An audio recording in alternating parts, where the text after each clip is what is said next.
What is a soul? And what is the soul of a people and of a nation? And are these things even possible to grasp and understand? Can a collective of such magnitude even have a soul? And if so, how do we define it?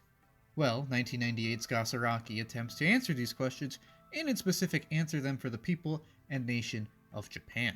In Gasaraki's quest to answer these questions, it covers a lot of ground and topics, as it tries to bridge the gap between past and present from every angle possible in an attempt to come up with the most comprehensive answer possible. For this reason, it explores many different facets of both modern and traditional Japanese culture, containing elements that may seem out of place when next to each other, but fused wonderfully together into a piece that truly does try to answer what is the soul of Japan. Hello and welcome to the next full retrospective on obscure anime memories. Now, I do apologize for not putting this up to a poll, but for some reason my wife asked me what Gasaraki was and I had to explain it, and that got us into watching it again, and I tend to take notes compulsively when watching these kind of things, and the script just kind of came out of my brain. For that reason, I thought it'd be a shame to let it go to waste or stew, so here we are doing the Gasaraki retrospective. I do apologize because I know that realistically it wouldn't have won a poll anyways, judging from its past results, but it is an interesting piece, and one that, while I do have a different opinion on having rewatched it, it's not as flashy or interesting as I remember. It is still very interesting not only for its commentary, the core point of the series, but also for its structural and visual complexities. However, I do think it should be noted that these complexities and a lot of the themes that it touches on are also a reason I feel that the series might be potentially divisive and even controversial in some circles. Depending on who you ask, Gasaraki may be something of a revanchist piece that justifies Japan's military past expansionism and even tries to recreate it to some extent, or it could be a somewhat bungled attempt to warn the people about the dangers of militarism. Depending on who you ask, some of the characters have to make very controversial and tough decisions based on their moral compasses. Or they could be useful idiots accidentally supporting a military regime. Depending on your own perspectives and who you ask, Gasaraki might exhibit blatant xenophobia on the part of the creative staff. Or it could exhibit characters that have xenophobic tendencies and ultimately prove why that's not necessarily very productive. Depending on who you ask, the series could be blatantly anti-American or anti-Western, or it could be a series which props these up as potential enemies of Japan, only to have them show Japan that self-righteous nationalism might not be the most constructive foreign policy tool. There's a lot of takeaways from this series depending on your own beliefs and how you interpret certain characters and interactions and dialogue. However, I will say that there is ground for some concern in some fields, although I don't really think that Gasaraki is some kind of hardcore nationalist piece. It doesn't handle the theme of Japanese nationalism particularly gracefully, and I do understand why some people might not like this piece, because it does seem to be a little hardcore at times. That being said, potential biases on the part of the creative team don't make this some kind of extremist propaganda piece. I just think that sometimes the people who made this might not have got all the facts straight, and therefore didn't necessarily construct a very objective narrative when we look at it from certain fields. I don't really think there's anything in here that would really dissuade or disturb an American audience, but for nations closer to Japan with more unpleasant experiences with the country, I can understand why this may not be a very popular piece.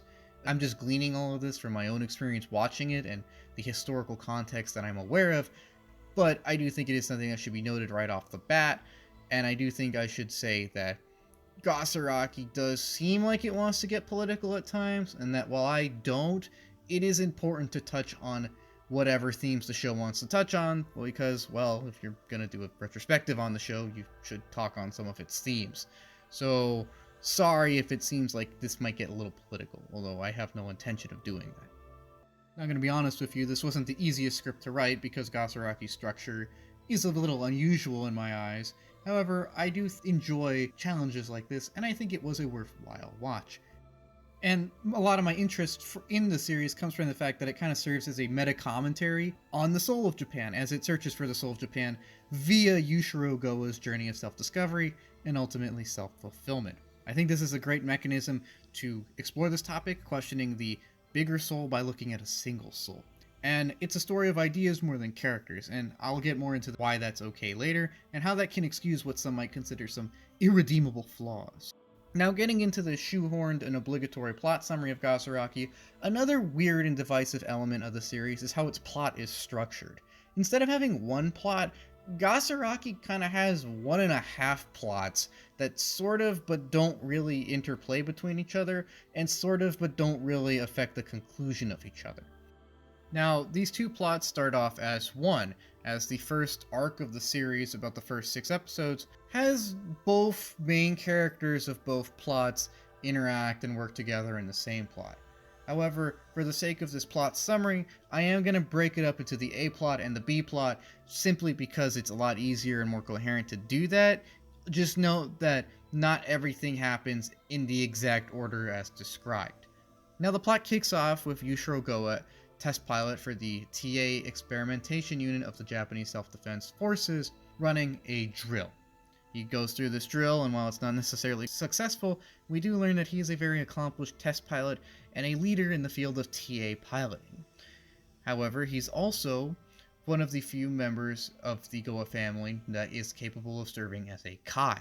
Now, they explain this later on in the series, but a Kai is basically someone who can not only pilot these kind of mechs at an advanced level, but also summon the Gasaraki, the namesake of the series, and a weird sort of interdimensional being creation thing that has been linked to the Gowa family for generations. Now, none of this is explained very early on in the series. It kind of is drip-fed to the audience, but I do think it's important to establish this now simply so we have some context out of the way and the rest of the plot makes sense. In episode 1, Yushiro is used in an attempt to contact or possibly summon the Gasaraki. However, this is interrupted by Miharu, a similar Kai-like figure who works for Symbol, a super secret organization that opposes the Gowa family, and although seemingly important to the plot, doesn't really have much of a presence in the plot. However, this dance between Miharu and Yushiro accidentally triggers a massive explosion in the country known as Belgistan. Now, the UN thinks that this is some kind of nuke. However, the Gowa family has an idea of what it is, and they pull some political strings to get themselves and Yushiro involved in the UN intervention in Belgistan. This sees Yushiro, along with the experimental TA company, his military unit, employed in a foreign intervention force to Belgistan. In this role, they fight local Belgistani forces and gain some combat experience. However, he does run into Miharu in person, though, around episode 5 or 6 in this church, and she basically tells him not to summon the Gasaraki because it is super evil and dangerous, and that the two are connected on a level that transcends time. Again, this isn't established in episode 5 or 6, however, we do learn that they are set to reincarnate throughout various times as Kais in order to either summon or prevent the summoning of the Gasaraki. Anyways, as Yushiro and his company leave Belgistan, the plot now starts to split into the A plot and the B plot. The plot's officially split when they get back to this hotel lobby building in Japan, and Yushiro is allowed to leave because he's a member of a prominent family, while the rest of the TA team is forced to abide by military regulations and sworn to secrecy, and basically put into various closets for the following couple episodes. Now, the A plot follows Yushiro as he learns that he is a Kai, that he learns what the Gasaraki is, and ultimately teams up with Miharu to stop the summoning of the Gasaraki because they both realize it is a very destructive and ultimately detrimental force. In this journey, they learn a lot about themselves and explore a lot of the intimate themes of the series, like what is a healthy family dynamic, how should one live their own life, how should one establish one's identity, the future of making one's own future, etc., etc. This A-plot touches on more intimate topics and is generally pretty good. While Yushiro and Miharu are not necessarily very fleshed out, they do have a good amount of scenes dedicated to themselves, and they do get a lot done. They first embark on the path of the Kai, that is this path of self-discovery, which leads them to a shrine where they have a flashback and they learn that they are kind of cursed to be Kais throughout all generations, and this leads them to resolving to eventually break this curse. And while Miharu is kidnapped after this point, Yushiro eventually does reunite with her, and they do team up to stop a summoning of the Gasaraki twice. The first attempt comes when Simple tries to use Miharu to summon the Gasaraki by putting her in an extremely stressful situation, however Yushiro talks her down. And the second attempt comes when Yushiro's older brother Kazukiyo, the main antagonist of the series, summons the Gasaraki using his sister Mizuzu as the main summoning conduit. This A-plot, again, I skipped a lot of details, but is generally good and generally follows Yushiro and Miharu as they learn what the Gasaraki is and then attempt to stop its summoning. The B-plot, meanwhile, follows the TA team as they kind of but don't really sniff around the mystery of the Gowa family, and then kind of just do their job. They don't really do that much until their leader, Lieutenant Colonel Hayakawa, is summoned by this Mr. Nashida character in order to help him launch a coup. Now, Nashida is just introduced about a third of the way through the series, and he's this bad guy. He's this hardcore reactionary who wants to establish a military dictatorship and send Japan back a few hundred years because he thinks the Japanese people are too soft nowadays. And while this does sound like it kind of comes out of nowhere, that's because it is. In fact, I don't think a lot of the B-plot is really necessary to Gasaraki, if I'm being honest. However, again, we should talk about it because it is important for context reasons. So Nashida contacts Kazukiyo, the Gowa family leader at this point in the series, and says, "You should join my coup." Now, Kazukiyo doesn't believe in any of Nishida's values or whatever, but he does join on because he sees some value in possibly being able to use Nishida's resources to his own means. Along the way, Nashida also contacts various military officers, including Lieutenant Colonel Hayakawa, the leader of the TA unit, and convinces them to help him launch his coup. This sees him successfully coup the Japanese government and become a military dictator who attempts to and ultimately fails to blackmail the US through some kind of economic attack. While the US is kind of humiliated as it does have to give in to Nishida's demands, it does successfully stave off his attack by giving in to them, and Nashida is so humbled by this that he just commits seppuku, and the whole dictatorship kind of is just not touched on. We don't know if democracy is restored at the end of the series. It's just not a point that's brought up. The B-plot doesn't really resolve a lot of issues in it, and again, I've skipped many of them, but to be honest, I don't think that the B-plot is really necessary. I just think it was included because the B-plot serves as the series commentary on a lot of bigger topics. Where the A-plot wanted to touch on intimate things like how to live one's life, what is virtue, what is family, etc., etc., the B-plot feels like it was kind of created to touch on more nebulous social issues. Stuff like nationalism, the military-industrial complex, Japan's place in the world, and more collective issues, I guess you would say. For this reason, it does feel kind of out of place because a lot of the issues it wants to touch on are not necessarily super related to a lot of the issues that the A-plot wants to touch on. I think this is actually why there's two plots, because the scope of the issues touched on are so different. I don't think the writers could reconcile having one plot touch on such big and small issues simultaneously, so they kind of just said, screw it, we'll have two plots. And I have skipped a lot of details in the B-plot, but I don't really feel that all the details are necessary. The B-plot follows the TA team as they do their job. They eventually get sucked into this ultra-nationalist coup led by Nashida. They successfully fight the Americans in the basement of the Gowa building because of reasons. And Nashida oofs himself, and that's about it for the B-plot. It is a little disjointed and it doesn't feel necessary, but the fact that Gasaraki does have two plots that do somehow make sense is impressive in and of itself. I also want to touch on the fact that Yushiro does join the TA team for a few episodes here and there every now and again to connect the two plots. However, I'm not bringing up any of those connecting incidents because honestly they don't feel super plot relevant. Yushiro is only tenuously connected to the B-plot through his interactions with a few members of the TA team. In all honesty, whenever he interacts with them or has to do stuff with them, it just feels like it's more of a writing obligation, something that they had to do to connect the plots, instead of a genuine, natural fusion of two disparate plots. And that's my plot summary of Gasaraki. I know it wasn't the most coherent, however, if you've seen the series, you know that the plot structure isn't the most coherent, and you also know that honestly, both plots are relatively linear and not much happens in either, so, you know, it is what it is. Now I find Gasaraki fascinating because of its structure and because of what it chooses to focus on. Now, as mentioned in the intro, Gasaraki is not a character story in my eyes. I don't really know what to consider it, really. I would call it a greater soul story or a search for essence, if those are even things. Maybe even some kind of bizarre attempt at creating a national epic for the modern day.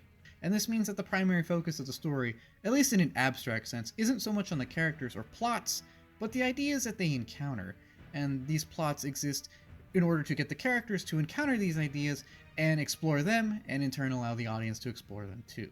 Or at least that's the impression I got. I have a feeling my opinion on this series is kind of out there, but this structure does add a very unique dimension to the writing and feel of the story, and it allows it to go in some unique directions and get away with things that might be considered unredeemable to a few.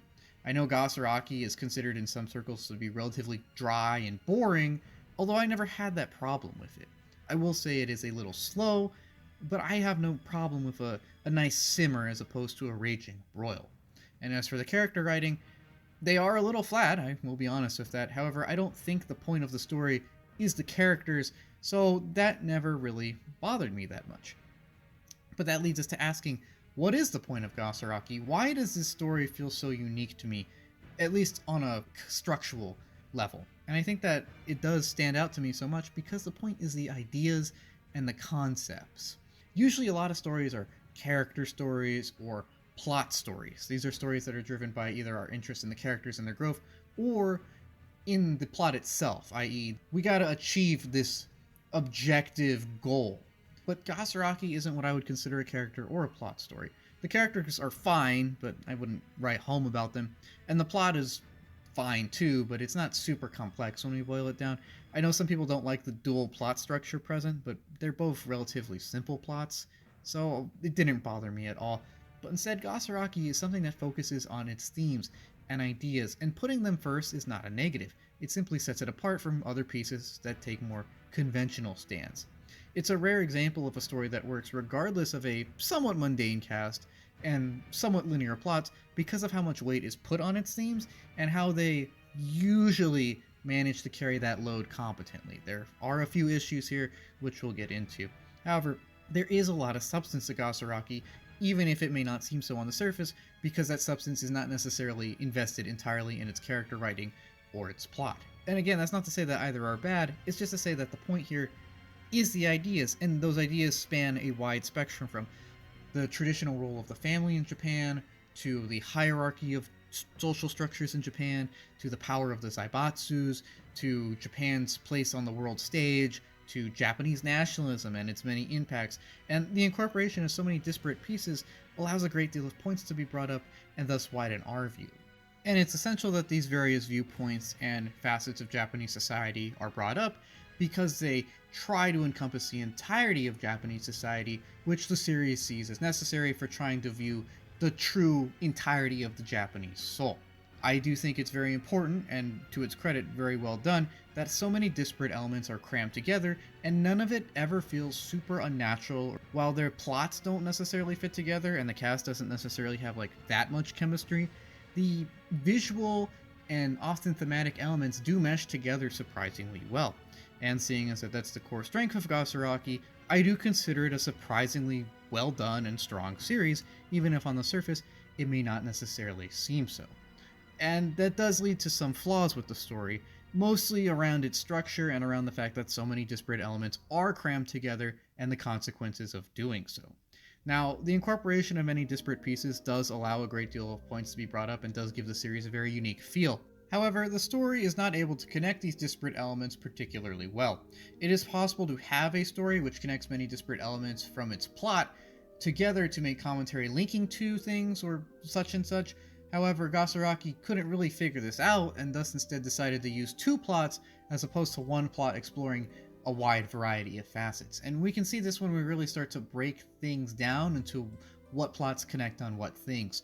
For the most part, Yushiro's A-plot of him discovering himself and running away from dumb obligations is one focused on themes of family, of hierarchy, of making one's own fate, and much more personal and intimate topics. And a lot of the stuff that has to do with the TA team focuses on different issues, more wide-ranging and more collective issues, stuff like nationalism, the economy, Japan's place on the world stage, the right or wrong thing to do in terms of governmental planning, that kind of thing. And while you could have a plot that involves all of these characters and touches on both, it seems like Gasaraki kind of struggled to, and thus had two relatively separate plots. Now, these plots are both competent, and I do want to say straight up that Gasaraki is, at least in my eyes, structurally sound. I was very pleased when I did not have a Razafon moment, and I was never frustrated or bewildered by Gasaraki. I found the plots to be sound enough, even if they were not necessarily the most connected. The motivations of all the characters almost always make sense, which is a big plus. And there's no weird stalker. These things are all positives. However, that doesn't mean that its structure is perfect though, and that leads back into how it feels a little disjointed. While both plots are relatively sound, that doesn't mean they mesh together particularly well, as they both kind of do their own thing and follow their own objectives, all the while commenting on their own topics. In fact, there doesn't really seem to be any connecting tissue here, other than some of the cast, mostly Yushiro. Now, in theory, this is fine because Yushiro is the main character and he is somewhat involved in both plots. However, the way it's handled is not the best, as Yushiro spends so much time on his own quest and is so focused on it that whenever he's kind of forced back into scenes with the experimental TA team, it always feels out of place, especially when we consider that every time he does do something for them, he almost always leaves to go on his own quest as soon as the thing is done. It does feel like he wants to focus on the A plot, but the show and the screenwriters are like, nah, you got to hang out with the TA team for a little bit. Sorry, we got to get this in there. And this isn't helped by his aloof nature either, as if we don't grow particularly close to him, which can be a little difficult seeing how quiet and walled off he is, and to be frank, not necessarily the most developed he is, it makes us less interested in him, and then less interested in the plots that he's involved in, and perhaps even their messages. And this is compounded by the fact that the TA team doesn't really have a main character, but is more of an ensemble cast. We really don't get to know a lot about anyone on the team, and for that reason, we don't necessarily grow that close to anyone on the team either. And again, having a weak connection with the cast is something that can hinder audience connection with the show in general. In fact, I didn't even expect the TA team to stick around. I thought they would just be some setting up characters who are like tertiary and help establish things and get the ball rolling, but then kind of fade back into the background. But instead they stuck around and are the focus of the entirety of the B plot, which again only tenuously connects to Yushiro, because every time he involves himself with the B plot, it feels kind of forced and unnatural. I don't dislike anyone here, except the Colonel, but Yushiro's presence is so awkward in the B plot that it doesn't necessarily make it feel super connected, or dare I say, relevant. Like, he doesn't have a super close bond with anyone here, and he's not particularly interested in any of the political or economic developments that they comment or take part in. So, really, why have the B plot to that extent? I feel like it's not even entirely necessary, and that if they did want to comment on the stuff that the B plot comments on, they could have made a much tighter A plot and worked some way of doing that would have made for a more coherent narrative, and one that actually allows us to grow closer to a smaller, more refined cast. As the cast here is really, in my eyes, too weak to easily fuse these two plots together, and it's only by the skin of Yushiro's teeth, and the idea of soul-searching that the plots are really connected, and that I kind of see through lines a little bit between the two and their themes. Now, there are many different ways to connect disparate plot elements well. We're not going to go into that. However, doing so is usually assisted at least by a strong cast, and doing so also requires some advanced trickery, neither of which are really present here, and thus the plots feel a little disjointed, as they're not necessarily super interconnected on any level, and just kind of stitched together using Yushiro's presence as some kind of glue to hold everything together. The series simply seems to lack connective tissue to me, although I will say that I do appreciate that it has enough in a literal plot sense for the story to at least be coherent. That is a very big plus to me, and while it does sound like a very low bar to clear, as someone who's seen a lot of obscure stuff, I assure you there are shows that choose ideas over general structural coherence, and while that's fine, I do think that that does compromise the series. I'm very happy that Gasaraki is coherent, and that for that reason, it does allow us to take its themes and ideas more seriously. I do question the need for two simultaneous plots, however, I will say that it is pretty impressive that they did pull it off, and it is a bold and a decision that one of these plots doesn't even really have a main character, but just a tertiary cast that keeps the ball rolling. While that does have issues I've brought up before, I do think it was a bold and ultimately somewhat successful decision, as it is impressive to me that the TA plot kept my attention at all, considering that there is no main character in it, and I think that I, as a viewer, am a relatively character-centric person. I like characters, what can I say? And this gets us to the topic of the ideas of Gasaraki, which is probably the main point of the series, and how it sometimes handles itself very well in this regard, and how it sometimes doesn't. Now, the plot does try to touch on many issues of Japan, Japanese society, and Japanese culture. Usually, with the more intimate and traditional or timeless ideas, it does a pretty good job. The A plot does a good job of establishing Yushiro and his quest for self-discovery, and the ideas of what is a virtuous life, so on and so forth. These ideas are usually touched on in a relatively coherent and thoughtful manner. However, the B plot and its ideas are kind of all over the place. And there's two common criticisms of the B plot stuff that I think we should touch on. The first is that sometimes it seems like the writers or producers didn't have the most expertise or knowledge on what it was they were actually trying to comment on. I.e., some things seem a little unrealistic, and it just does a little bit to break the immersion that we have in the series, and it does kind of lower how seriously we can take it. Now, this has mostly to do with technical things, or things which the writers are just obviously not experts in. This was most noticeable whenever we would see any diplomatic or foreign commentary in the series, because every nation seems to be unrealistically belligerent and unrealistically quick. Even the UN moves super fast in this series, which is, if you know how the UN works, you know that they're not doing much a lot of the time. And we can see this in examples like the intervention in Belgistan, which somehow takes 3 days for the entirety of the world to basically attack one country, or when we see how America just decides to try and, quote, Bay of Pigs Japan, or how Japan is able to swiftly intervene in a foreign country, even though their constitution explicitly prohibits such things like that, or things coming close to that. I want to say that even in real life, at the tensest of times, a conflict usually will not break out literally within 3 days of a inciting factor. Even the Afghanistan War of 2001 took almost a month to get off the ground. Even World War I, one of the most wasteful and impulsive conflicts in human history, did not start for at least a couple weeks after the assassination of Archduke Franz Ferdinand. And don't even get me started on any UN interventions, which again, they like paperwork. What I'm saying here is that if every country and every military moves at an unrealistically fast pace to intervene and seems unrealistically eager to, which does make a lot of scenes in the series feel a little silly in hindsight, because we know realistically the UN is not going to be able to muster a multinational task force in 2 days to invade a country because they might have tested a nuke. That's something that just doesn't happen. And quick commentary on that as well.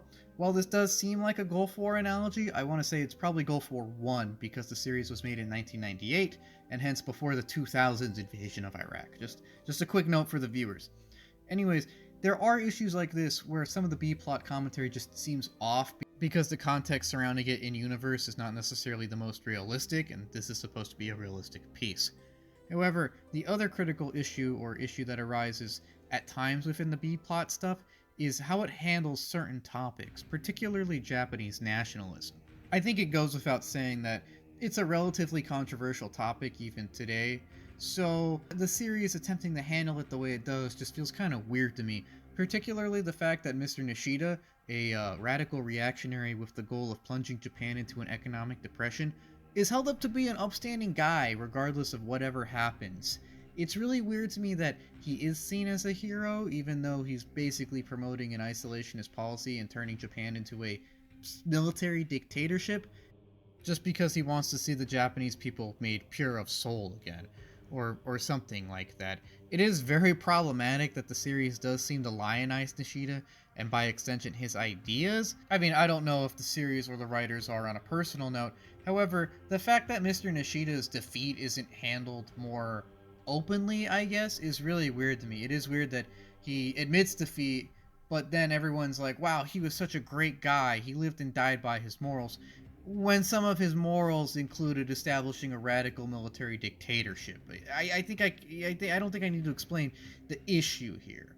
It also does connect with how some might see the series as anti-American, although I don't think it's super anti-American, as while a lot of the Americans are one-note or kind of brash, they are shown to be relatively normal functioning people, and Nashida is, by his own admittance, defeated by an American, as the American president basically out-moralities him, takes the moral high ground, leading to Nashida oofing himself. So I guess you could see that as the series saying it's important to humble self-righteous and self-destructive radical nationalism.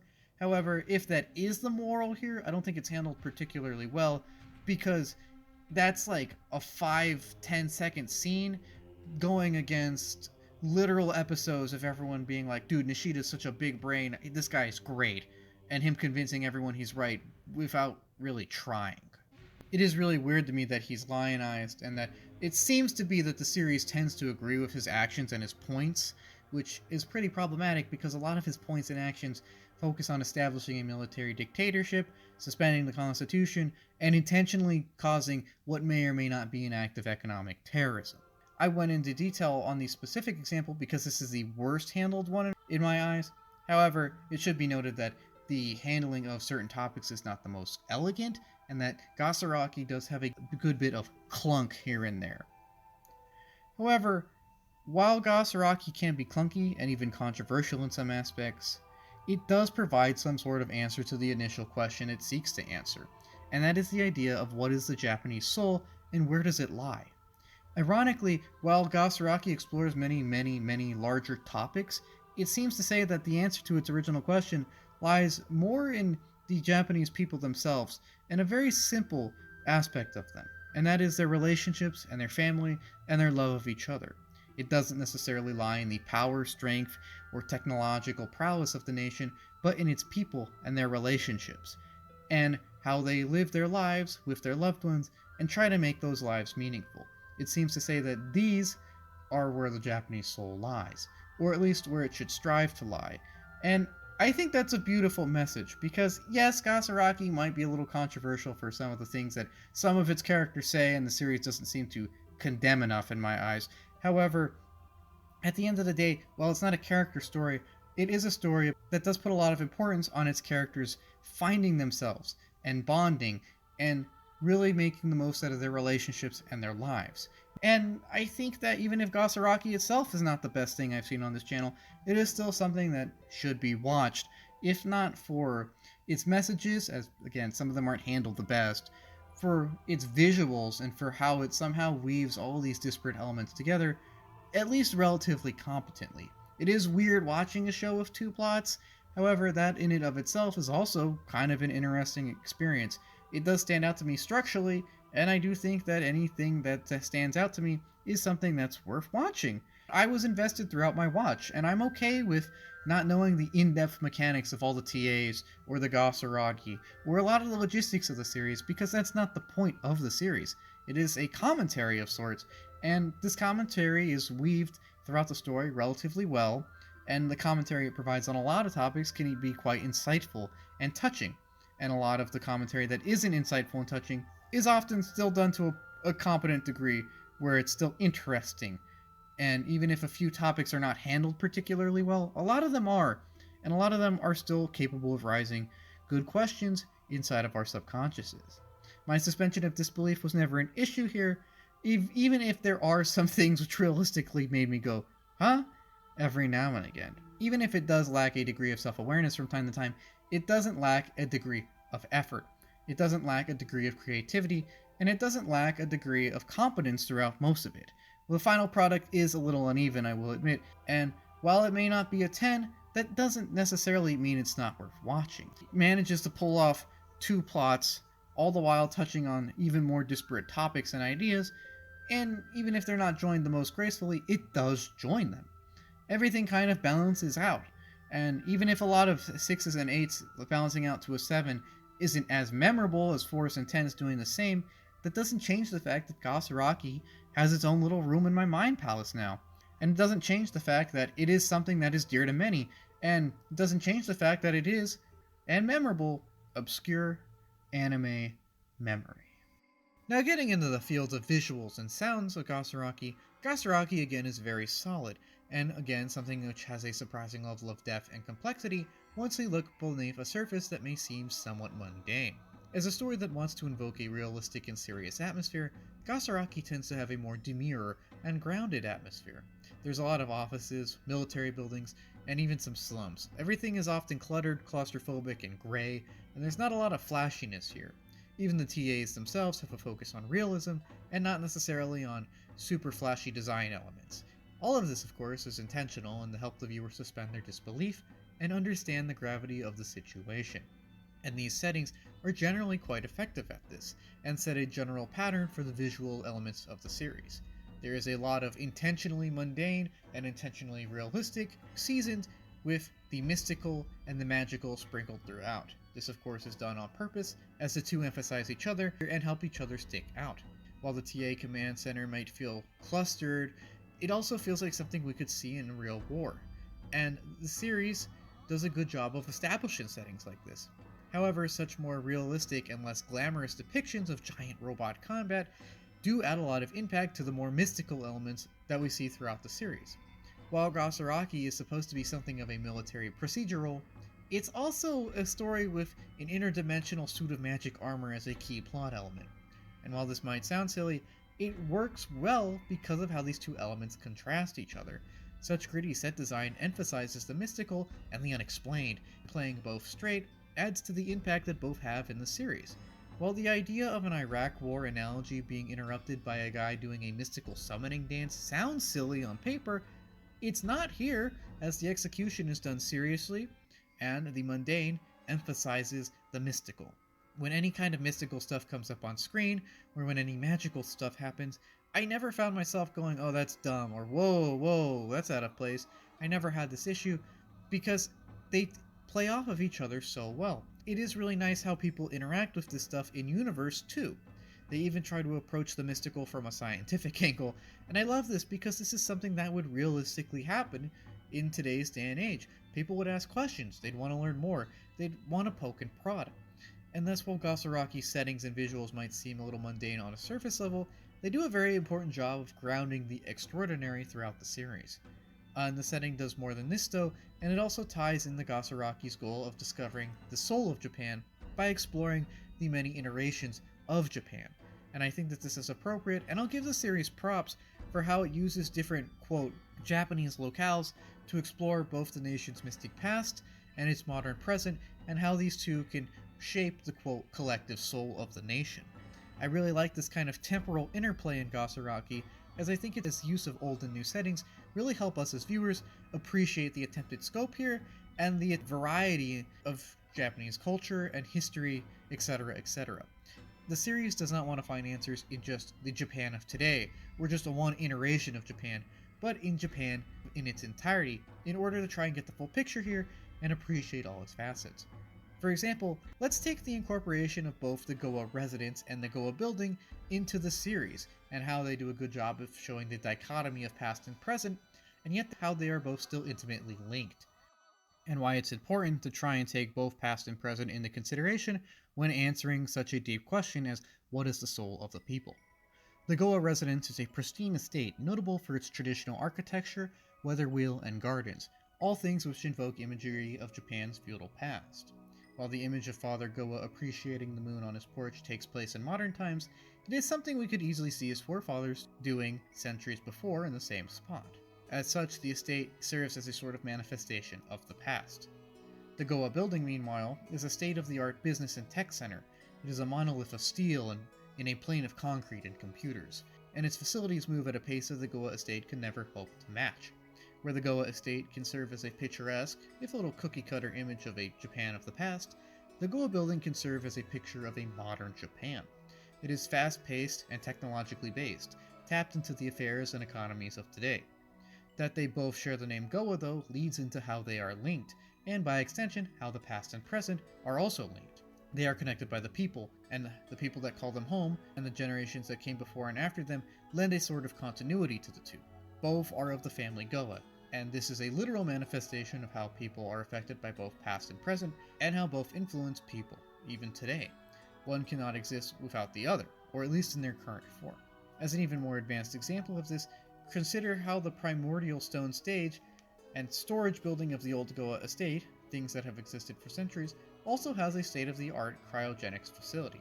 This is a more extreme example of the same thing, of old and new meeting, and showing how that both can be surprisingly close, and that both factor into what is going on right now. The Japan of today, while very different from the Japan of the past, is still a descendant of the Japan of the past. And this kind of imagery adds a lot to the series, and makes its attempts to establish some sort of chronological continuity much more evident. I want to comment on the sheer chronological scope of visuals here while I'm at it. There is a lot of traditional images, whether it be Father Daizaburo's wardrobe, the stone stage itself, and the incorporation of NOH elements. And there's also a lot of modern imagery too, like the biomuscles of the TA, all the aircraft and tanks we see throughout the series, and even Kazukiyo's slick black suit. And I credit Gasaraki for not only putting all of these disparate elements out there, but also having them interact in a lot of scenes, whether it's the TAs fighting on the stone stage, or simply father and son eyeing each other wearing the garments of their respective generation. Visuals like this work because they literally show how the impacts and actions of both past and present are more interconnected than we might think initially. While Gasaraki's incorporation of old and new visuals, take the design of the Gasaraki itself, may seem incoherent on a surface level, stuff like this shows that there was a clear through line throughout the series, and a lot of thought was put into it, as more often than not, they actually work surprisingly well. Something else that works surprisingly well is how Gasaraki handles its cast in their respective settings. At the start of this retrospective, I mentioned how there were kind of two plots with two very different casts. The A plot, of course, is Yushiro and Miharu's plot, and the B plot focuses on the TA team. And this gets us more into the visuals and shot composition of these plots.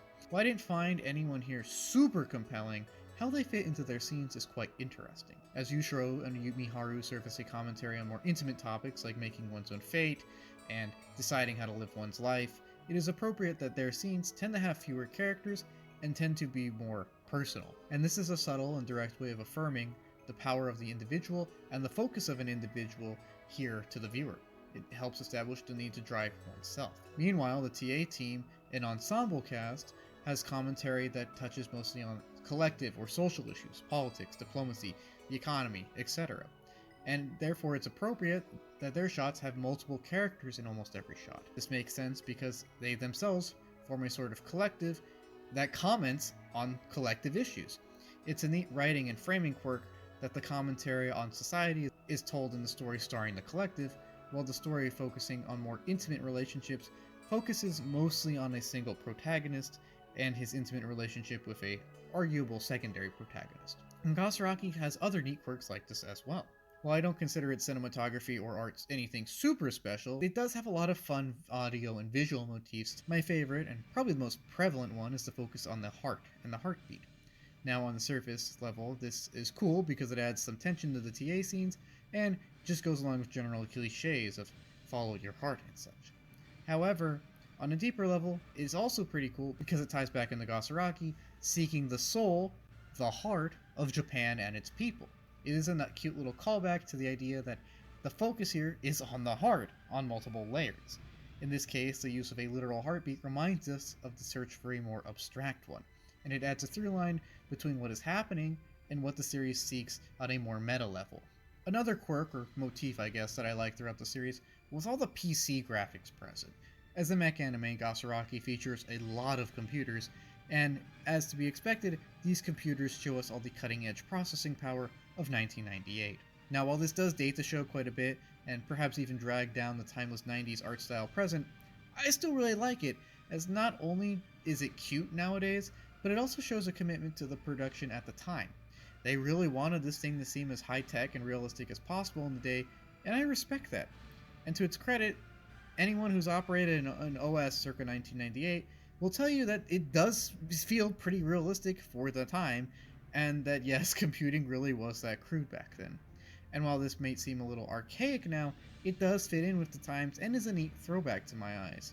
And that's without even considering that the graphics, by 1998 standards or even by today, are relatively competent when we do see them.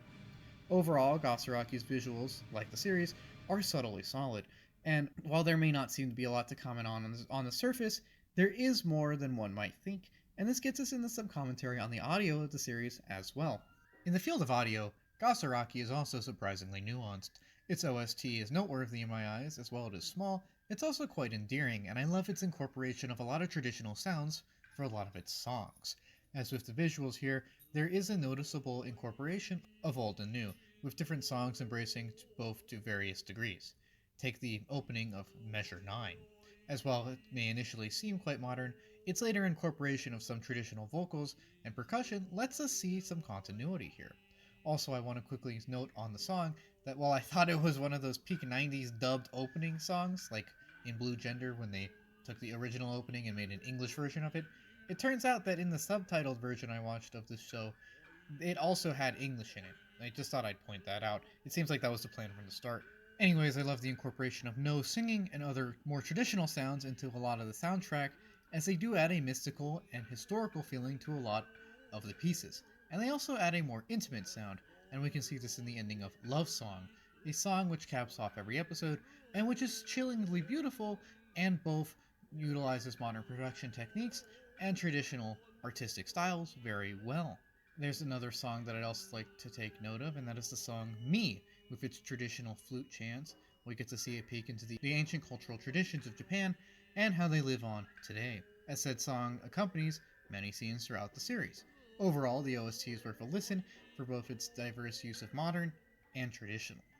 On to other aspects of the audio, I also want to talk about the dub for a second. I don't always do this, but I do when I feel there's something particularly interesting about the dub, and I think there is in this case. While the dubbing itself is fine for the most part, it's pretty competent. I mean, there are a few annoying voices, but nothing catastrophic. What really interests me here is the difference in the musical stings that are employed and the bizarre amount of overlap with Rosafon's cast. Now, I've seen Gasaraki a few times dubbed and subbed, and I don't know if I'm not remembering this correctly, but I swear that the dub adds musical stings where there are none in the original subtitled version. I assume this was done, if it was done, by whoever did the dubbing in an attempt to keep Western audiences more interested, getting their attention every now and again, but it does feel kind of forced to me, and I do think the sub is objectively better, even if I dislike reading because, well, I'm lazy. As without the musical stings, it does feel more natural, and it doesn't feel like the gravity is kind of forced, as musical stings, when used too liberally, do make it seem so. I also want to touch on the fact that there is a lot of cast overlap here, and I guess I should say that Razafon used a lot of Gasaraki's English cast, as Gasaraki came out first. I first noticed this when I thought that Yushiro sounded a little familiar to me, and it turns out he did because he was dubbed by Chris Patton, the voice behind Ayato Kamina himself. After looking into this more though, I found a lot more examples too. Jason Douglas, the voice of Kayotsugi, the science bro, also has the bit part of Gomi inside of Razafon. It also turns out that the voice of Meth, or Meths, Mike Kleinheinz, also voiced director Watari in Razafon, and it's in both pieces that he masters the art of lending a powerful voice to a character that ultimately doesn't really do that much.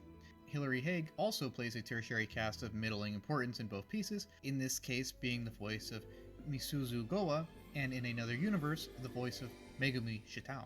Similarly, Jay Hickman voices Lieutenant Colonel Hirokawa here, and Itsuki Kurosagi in Razafon, two guys that kind of do stuff, but not really consistently. John Swasey has bit parts in both, and the guy that did the voice of Makoto is also here to voice Phantom. I'm leaving it at that for a reason. And that finally gets us to the last overlapping member of the cast. The man, the myth, the legend, Andy McCavin, Anime Columbo himself. Now, if you've seen my Razafon video, you know that I love Anime Columbo, and here it was pretty cool seeing the same voice actor voice an entirely different character with an entirely different atmosphere and air about him. His performance here is great, as well.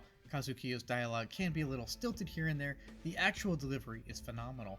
McCavin does a great job of creating a voice of pure coldness that slowly heats up in the boiling madness, the voice of a true snake. He adds, if not a charm, then a definite nuance and presence to this voice of a foul and unpleasant man. Indeed, I think McCavin's is the best performance in the entirety of the dub, and while you can tell it's the same guy as Anime Columbo if you really listen in, the difference in the roles highlights the true talent and skill that McCavin brought to the cast. And it is really cool seeing what it would sound like if Anime Columbo took a turn to the dark side. In fact, of all the cast people I've mentioned, I think McCavin is the only one who voices two characters of different archetypes in this case, and it is a little bit of a shame that his performance isn't quite matched throughout the rest of the dub. I mean, again, it's competent, but McCavin definitely runs away with a lot of his scenes. And just to be frank, I don't think any of this shared casting was intentional, but I couldn't help but notice it, and it is a nostalgic window into a time when dubbing was a much smaller and undeveloped industry, when one person could voice so many characters in so many realms. It does add a more intimate feel and charm to Gasaraki that we might not see in some stuff today with the great expansion of the voice acting industry. Again, that's not a bad thing, I just thought it was something worth noting, as it does harken back to a time when voice acting was less of a career than a frontier led by a vanguard of early VA pioneers. And perhaps this role of a sort of vanguard production is one of the reasons I respect Gasaraki as much as I do, even if it is a bit slow every now and again, and even if on the surface its visuals and settings might seem mundane, as it, as a whole, says and tries to do a lot more than what it seems to on the surface. And even if it is a solid game manager performance, it's still a very solid performance. And speaking of solid performances, that gets us to one of Gasaraki's most solid examinations of a topic of Japanese society, and that is its peek into the Japanese family. While I myself am not Japanese, and therefore not an expert here, in fact I'm not really an expert in anything, even I can see the excellent commentary on display here as it comments on the complex relationships that can bloom not only in Japanese families, but in families as a whole. I love that the series explores this theme by having its protagonists and arguably its antagonists be brothers. Allegedly, because technically Yushiro is not actually Yushiro, but that's a technicality. In any sense, all of the scenes with multiple Goas interacting are always good, and it's always good seeing their complex dynamics in play. There's always a sense of visceral and real tension when they interact, and I think the series does a very good job of displaying that family life isn't simply a nice mosaic that we'd all like it to be sometimes. And that while there is a lot of buried animosity, there's also some kind of buried attachment, some buried love, at least between Father Daizaburo and a few of his sons. Zooming out, Gasaraki creates a lot of its interesting counterplay here by outlining two main themes about the family and then kind of pitting them together in order for the viewer to see both sides of the coin here. On one side, it portrays the family as an involuntary organization that people are forced into, which in turn sees them undertake obligations that they might not be the most fond of. On the other hand, it does also portray the family as a potential source of some kind of emotional or physical support, and shows that it is not entirely negative, and that while an obligation, it can have positive results. It can yield positive things. On the side of obligation, family is often seen as something that needs to be attended to, or as a sort of structure to not only maintain, but to further one's own individual goals. And we see this in how the Gowa family is structured. It's a very rigid structure, with Daizaburo at the top, and then he is replaced in a sort of coup by his eldest son, Kazukiyo. And in this way, we see that the rigidity of the family can be imposed from the top down and can restrict the members of the family who are not the one on top. In this way, the collective structure is a sort of burden on the members of the family who are not the head of the family, and the family seems to serve, if for no other purpose, and then to perpetuate itself. And we see this whenever there is talk of the family's success, or the future of the family is brought up, or there seems to be some kind of interfamilial scheme. When we see Daizaburo and later Kazukiyo force their will upon the others, the subservient members of the house, we get an idea that this is not necessarily a very democratic or fair or even welcoming environment from time to time. The very rigid structure of the Gowa clan and its borderline oppressive organization don't make them seem particularly inviting or particularly caring. There is a lot of hierarchy here, and there isn't necessarily a lot of warmth here. Both Daizaburo and especially Kazukiyo treat their sons or their younger brothers more as employees or lackeys or resources, and the family serves more as a force for cohesion and resource organization than some kind of intimate, loving bond.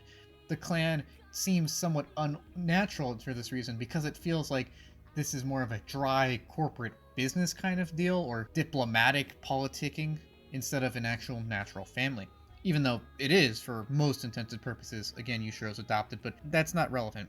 While this artificial cohesion could be seen as a measure to preserve the family, it is undoubtedly limiting on members of the family who are not on top, and it does undoubtedly add an air of discomfort whenever we see familiar interactions on screen. And I really like that because not all families are perfect, and I think this is a great reflection on some of the downsides of basically having an organization that you're born into, whether you want to be or not. It's a mention that families aren't perfect and that there is a lot of room for disparity or unfortunate happenstances in familial groups because they're based on people, and people, of course, are not perfect. And in this image of a family focused on the collective, we see that the good of the collective is not always for the good of the individual, and in cases like this, it's more for the good of the guy on top. However, that's not to say that Gasaraki completely dumps on the idea of family or family bonds, and there is some subtle notes of its positive qualities here as well. For one, Mizuzu seems to have a good deal of concern for her brother, even if it is a little one note, and even if everyone else seems to ignore her. This is a hint that there is a warm core to every family, or that there could potentially be, and that even if you don't get along with everyone you're related to, you can still get along with hopefully at least a few of them. And that there is some precedent or some substance to the idea of blood bonds. There's also the evolution of Daizaburo Gowa himself, who goes from a firm, if not cold patriarch, to literally dying for his own daughter, who we should again note is probably the most neglected member of the family. He doesn't do this just to put Kazukiyo in his place or even to save the world, but simply to save his own daughter and try to make up for being kind of a crappy dad. And he gladly gives his life for it, and again proves that there is some substance, or at least potential substance, to the idea of blood bonds. Again, I am a believer in the idea that not everyone's going to get along with everyone. However, that doesn't mean that a blood bond is completely useless. It doesn't mean that there is no hope for having some kind of healthy relationship with at least some members of your family, and I think this is a good showing of that.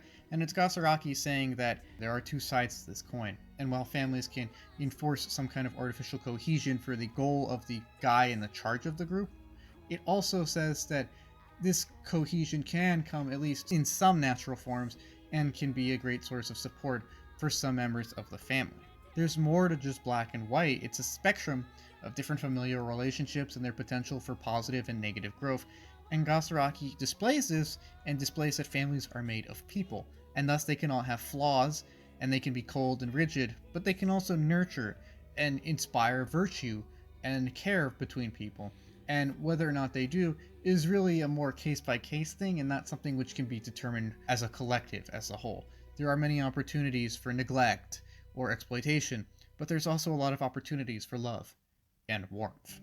And this multitude of possibilities gets us into a discussion about Father Gowa himself, Daizaburo Gowa. Although I found most of the cast in this series to be relatively cut and dry, I'm glad to say that Daizaburo stands out as a pretty well fleshed out member of the secondary cast, in fact one with a defined character and character traits. His defined presence starts as sort of an aged voice of restraint that leads the Gowa family down a dark path which he thinks he can control, that of using the Gasaraki to develop weapons technology. He seeks to lead it onto a gradual path of what he considers progress. Now to him this means he wants to continue to develop their TAs, all the while understanding the mysteries of the Gasaraki. And it's important that we say understanding because he does seem hesitant to actually use it. And we can see this hesitancy as he has to be persuaded to send the TAs to Belgistan, and he has to be persuaded to allow further development on Gasaraki-related research, and he does seem to show a little bit of concern for Yushiro as a test pilot. As the series progresses, these concerns mount, and there comes a point where he's no longer willing to just go along with all of this research and whatnot, which Kazukiyo seems to be extremely fond of.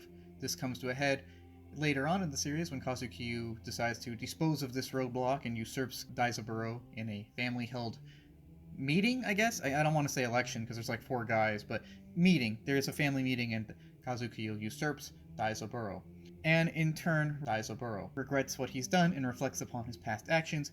He comes to realize that what is actually important is his family, and this leads him on his kind of redemption arc.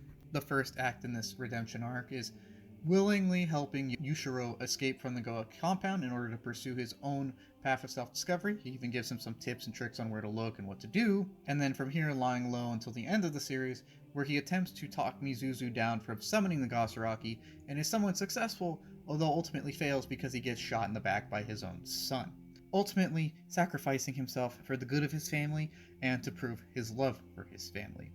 And this sacrifice is really the culmination of Daizaburo's character arc, one of the best and most nuanced here in my opinion. I quite like Daizaburo, and his evolution from a stern patriarch to a selfless father is one that is a really nice background arc and really does a good job of redeeming his character. When we first meet this guy, he seems like a completely out of touch, cold, old man who just seems to be out there for the company and whatever his nebulous goals might be. And these goals at first seem to use the Gasaraki for profit, as his own family has been doing so for generations, and this allows them to be at the forefront of the weapons industry.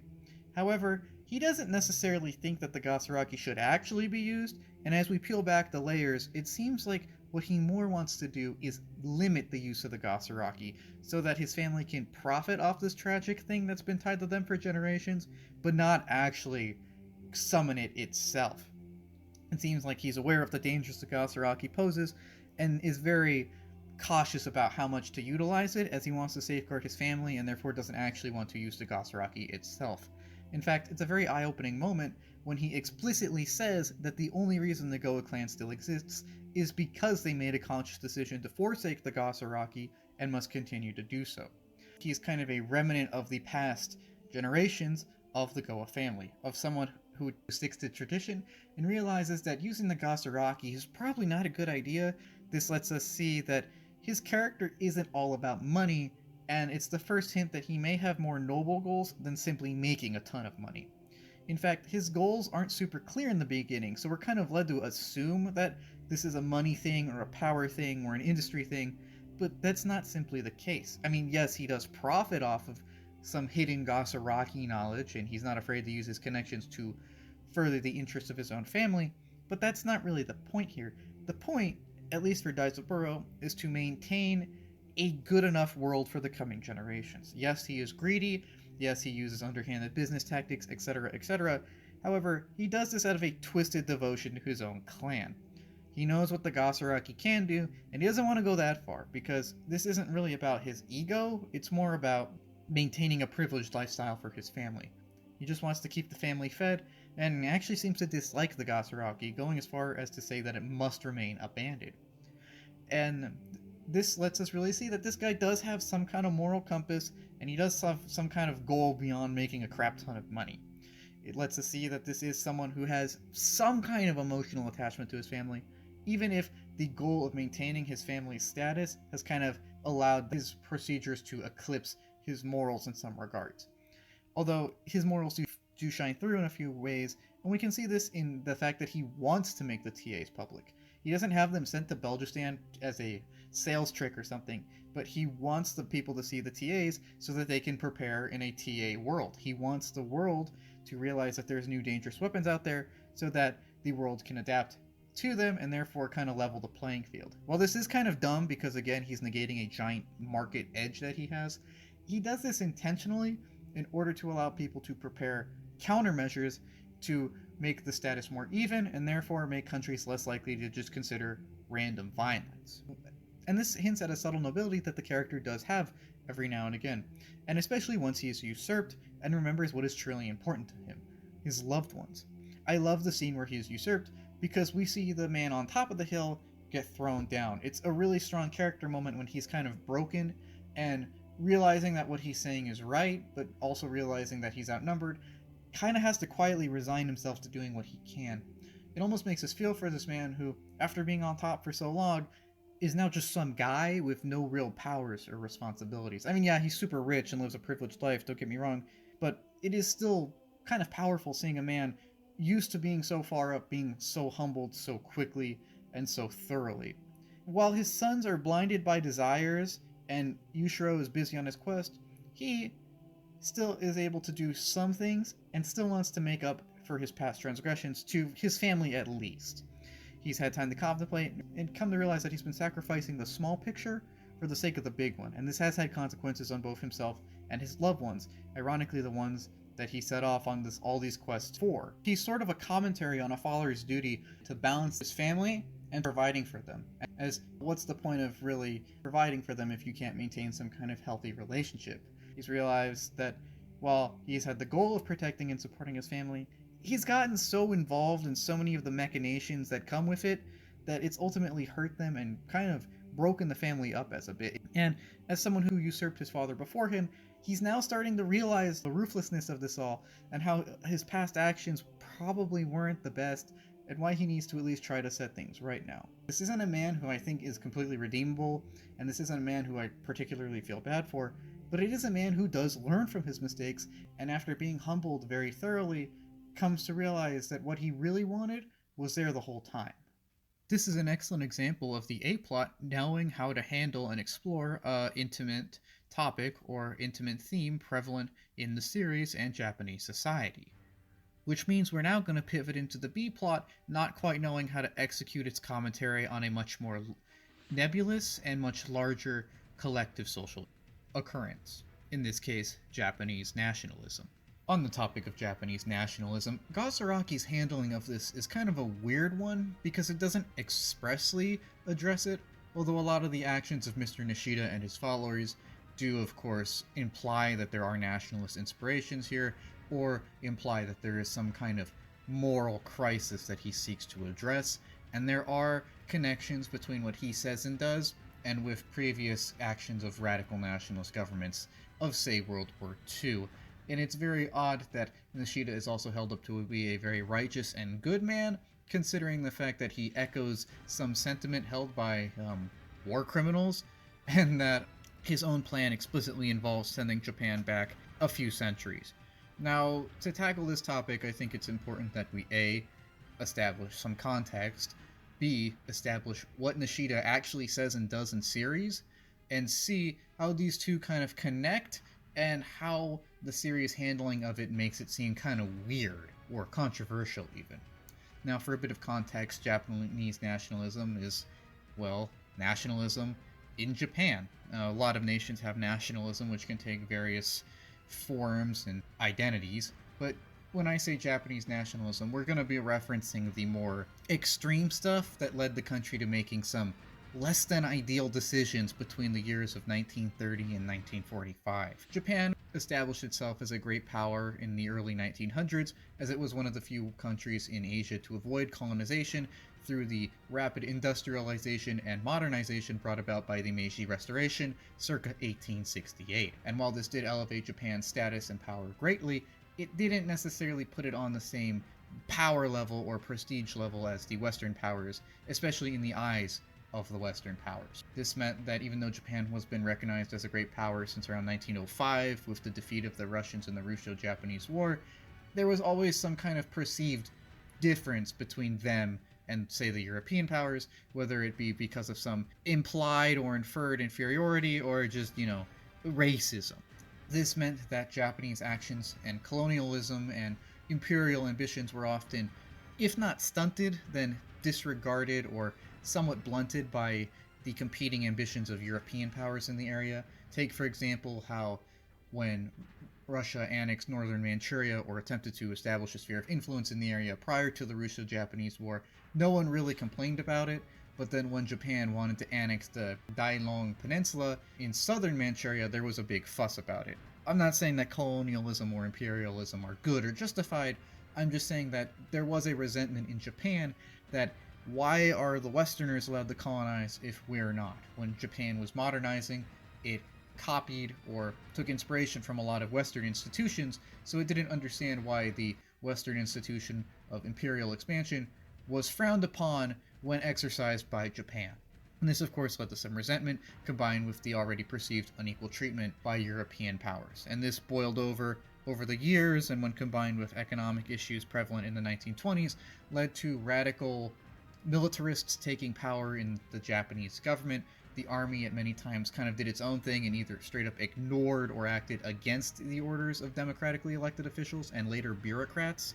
And this led to a bunch of things like the Mukden incident of 1931, I believe, where Japan ate Manchuria, and having not been satisfied with this, incidents continued to occur in China, which eventually evolved into the Second Sino-Japanese War, which is infamous for tons of war crimes, tons of death, and just all around being a very bad time. And this was spurred again by a combination of economic developments and of nationalist developments. Taking inspiration again from movements elsewhere in the world, many in the Japanese militarist faction thought, why shouldn't we proclaim our superiority? This and and perceived negative attitudes towards not only Westerners but also other Asians, led to a disastrous war in China, which led to an economic embargo on Japan by the US and other Western powers, which led to Japan being, quote, forced to strike out at Western powers in East Asia. The oil and scrap iron embargo imposed by President Roosevelt crippled Japan's economy, and instead of backing down, they decided, well, time to go all in, thus leading to Pearl Harbor, etc., etc. And this ties into undercurrents claiming that Japan is the, quote, victim of imperialism, which is kind of ironic considering that they were big imperialists themselves, which gets us into a discussion about a sort of victim complex that is present in some Japanese extremist circles. There is this belief in some groups in Japan. I don't believe it's many. It's probably something of a niche belief. But there is a present group that believes that Japan is the victim of a imposed unfair peace of World War II, which, you know, if you don't like the peace treaty, don't start the war. But according to this school of thought, Japan was forced into the war by crippling economic sanctions, and this in turn basically forced Japan to go into a losing war and become an American associate or puppet, according to some people.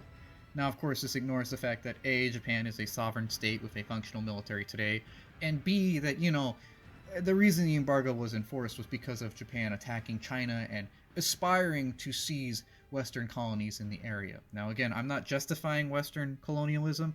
I'm just saying that attacking someone who is wrong does not make you right if you do it for almost basically the exact same reason, i.e. to colonize and seize resources of the same area. All of this is to say that there is a lot that goes into Japanese nationalism, and that its extreme forms have led to some not so good decisions. The war advanced not necessarily to Japan's favor, and a lot of lives were lost, and it has scarred Japan to today, even if some sectors of the country and public are not willing to openly reflect on it, or at least as open as, say, I don't know, Germany. And I bring this up to establish context so that we know what radical nationalism has led Japan to do, and how Mr. Nashida ties into it. Now, in the series, Mr. Nashida establishes his goal of, we're gonna turn the clock back and we're gonna make Japan a feudal, virtuous society again. We're gonna tank the economy. If everyone's poor, they're gonna have to go through hard times, and it's gonna turn them into diamonds, and we're gonna make everyone moral and righteous again. This in turn will restore the moral fiber of the Japanese people, and therefore allow them to truly rise to the greatness that they should have had they not been bogged down by all the decadence of the West. He believes that the Japanese people need to be forced into hard times so that they can overcome decadence and establish themselves as firmly Japanese, bucking all of the, quote, imported trends and decadence of the West. To do this, he forms a cadre of military officers who launch a coup for him, and then he takes over as the military dictator or leader of Japan, and then he somehow amasses the entirety of every cent or morsel of wealth in Japan and uses it to basically hold America hostage. We're going to use this like $2 trillion asset bomb, and we're going to call on all our loans and everything, and we're going to tank your economy. Now, Nashida also realizes that this will tank the Japanese economy, as the two are very large trading partners. However, he's okay with that because, again, he wants to turn the clock back and make all the Japanese poor. So for him, it's kind of a win-win. He makes the country poor so that they can, quote, learn character development, and he screws over the US in the process. Now, all of this is, of course, dependent on the US not giving in to his demands for grain. However, when the president just says, you know what, Nashida, my sneaky coup thing failed, so you can have your grain, I'm sorry. His plan kind of goes down the toilet because he didn't figure that the president would, quote, do the right thing, and as such, he doesn't know where to go from there and commits seppuku. A very samurai thing to do when one's honor has been so tarnished. On a surface level, that doesn't necessarily sound super nationalist. It's reactionary, undoubtedly, and he has some kind of weird Puritan Crusader vibes to him. But I see how there's the question, how does that tie into Japanese nationalism?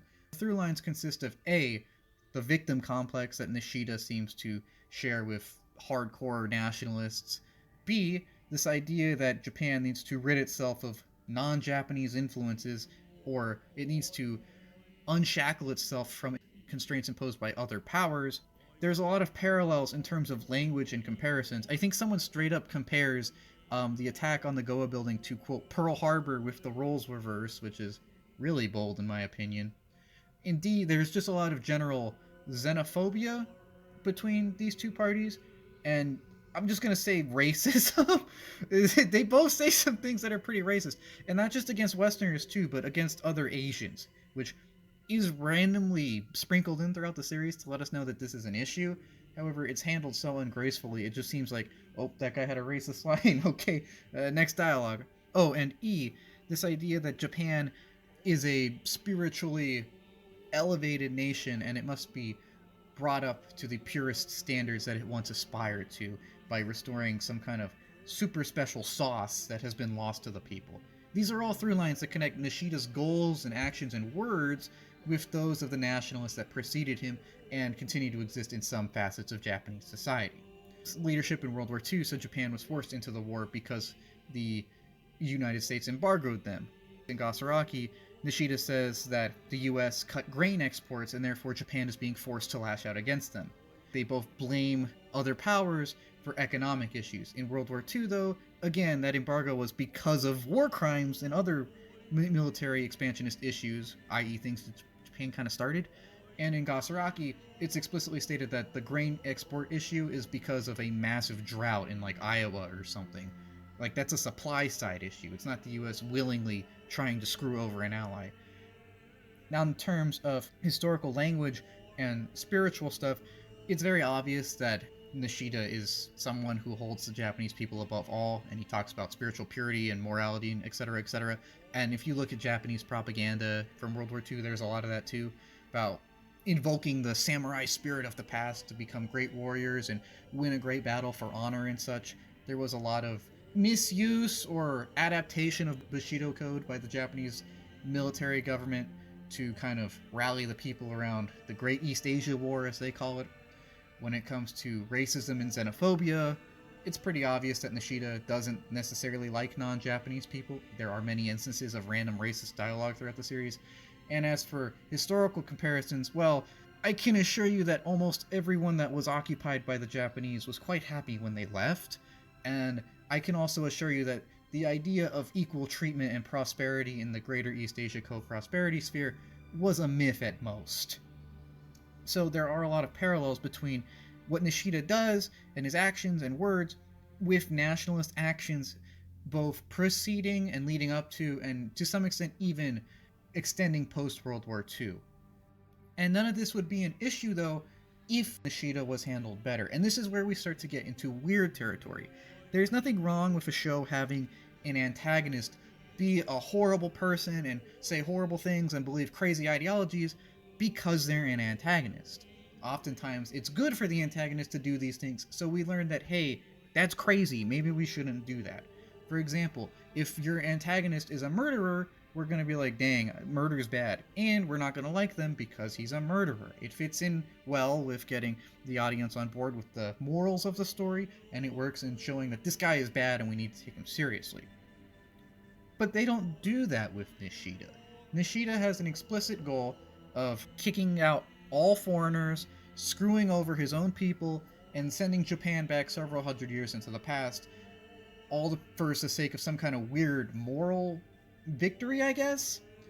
And no one condemns him for it. No one even questions the goal here, or if it would work, or the efficacy of trying to barter his way into starving out his own people. No one questions anything, and there's no real dialogue about Nishida's actions and their morality or their impacts on the Japanese people. It's perfectly fine having Nashida be a crazed weirdo. It's not okay, though, when the cast and show itself seem to approve of his actions. And that's the real issue with Nashida. It's kind of tragic because Nashida himself is pretty well written, or at least written in line with what you would want from the crazy isolationist guy, and it could have worked really well as a character. However, it's bungled because everything around it doesn't know how to process it correctly, it seems. For example, Nishida says, Japan has lost its way. We must usher in an era of extreme hardship to harness our people's energies again. That's okay for him to say it because he's a bad guy. It's not okay, though, when the supporting character next to him, who's supposed to be a good guy, goes, you know what, I gotta agree, you nailed that, where do I sign up? That's where it gets weird, because it seems like the show is approving of what the bad guy is saying, which again is bad because the bad guy is saying that we need to usher in a wave of mass poverty, destroy people's lives, uproot the Constitution, turn everything on its head, and guarantee really nothing other than some kind of moral victory. The fact that Colonel Hayakawa, Colonel Hirokawa, the TA team, and almost everyone else in the cast considers Nashida to be a super righteous guy is not good, because I don't consider his ideals righteous. At most, they should be killed as extremely controversial, which would be fitting for a show that wants to question things and explore topics, which Gasaraki seems like it wants to do in most cases, but in this case it doesn't, because again, there's no real discourse about what this guy is saying or the potential ramifications of his extreme actions. There needs to be at least dialogue about this stuff, but there isn't, so it makes it seem like the show is okay, or even promoting this idea that Japan has been corrupted by the West is bad, they're not us, they're bad, we gotta just reset everything. It's okay for the bad guy to say this. It's not okay for the show to say that. And it seems like it might be because they kind of give Nashida a pass, and they lionize him even past his death, saying, man, what a great guy, he seppuku'd himself, what a real samurai chief would do. You're lionizing the guy who destroyed the Constitution, destroyed the lives of many people in the nation, and almost destroyed the entire economy for no objective reason. It makes everyone look bad because, again, this is a series that wants us to ask questions, and while the Colonel does say he asks questions, he doesn't really do anything to actually go against Nishida's orders, and it's quite evident that everyone seems to be on board with this idea of sending Japan back several centuries, and possibly ostracizing itself from the world stage, and just kind of being a dick, which, you could do what you want, but I don't necessarily think those are the most constructive ideas or decisions or game plan, so I don't know why no one questions Nashida, and it seems like they're giving his ideas a pass. It seems like they're agreeing with the idea that Japan of today is decadent, we need to burn everything down and return to the glory days. Now, I do want to say that it could be argued that Gasaraki does take a stance against Nashida and his ideals. However, it's not very prevalent or clear. Now, when I say they take a stand against Nashida and his ideals, it's obvious that Nashida is given a lot of screen time near the end of the series, and his role of a kind of wise and great leader is built up. Everyone just loves getting on their knees for this dude, and it's the show really building up his power, I guess, or perhaps the corrupting influence of his ideals. And all this is undone when the US president just says, you know what, we're going to export the grain. And Nishida oofs himself. And this could be seen as the US president humbling the super self-righteous and self-destructive nationalism of Nashida, and by extension could be perceived as the series saying, see guys, other people can be righteous, and we should try to do that too, because radical nationalism is super self-destructive, and look at Nishida, man, he got led astray, don't be like him. This could be what the show is saying, or at least trying to say in some ways. It could be interpreted as Gasaraki saying that there is a need to disavow the dangers of self-righteous and self-destructive nationalism. I do see that, because he is defeated by an American who for the most part is shown to be relatively competent. It kind of comes up in the last minute, so it seems like this is kind of tacked on there. Because if they really wanted to show that, extreme nationalism is self-destructive, or, just show the dangers of self-righteousness in general, they should have done more to show Mr. Nishida as a dangerous and deluded man, or they at least should have had more characters interpret him as such. Because if there were some characters that were like, I don't know, this guy's crazy, I don't like this economic suicide, this is bad, if there was more discourse here, then yes, I think this message would have been quite clear, because there would have been people letting the viewer know that the show as a whole doesn't agree with his points, and saying that his points are dangerous and there are drawbacks to them. If there was more discourse here, then I would have no problem with how Nishida himself is written, because there are characters to approach his character from more angles than just blanket good. However, everyone seems to just kind of approach him from that angle of blanket good, and this lack of discourse gives a troubling uniformity to how his words are handled. No one says he cared, but he was flawed, and, I guess we should learn not to be extremist. No one says that. Instead, the lieutenant colonel and the colonel just stand next to his dead body and say, man, what a man of ideals. Yeah, too bad that had to happen. Oh, what a great guy, what a great guy. What a great guy. Which is not something you want to say about the antagonist. If they said all this before he was humbled, that would be in line with them being led astray by some kind of charismatic leader, and that would be in line with The idea that this kind of extreme action is seductive but ultimately destructive. However, they only say it after everything's gone down, meaning they didn't learn anything, or at least they didn't seem to learn anything, which means that the show is either explicitly saying, oh, he was right though, he was right, or the writers just didn't see this and this is an oversight of some sort, which doesn't help either, because a lot more is done to lionize Nashida and his ideals than to criticize or even explore them. It's not really a dialogue in this case, but it's more of an infomercial, and it seems like they're trying to sell me on this or idea that Japan is a victim of the world, but that perception is inherently flawed and myopic, especially considering that it's still a great power, it's still a sovereign nation, and it still has a functional military, albeit a relatively limited one, but one that is still definitely capable in many regards.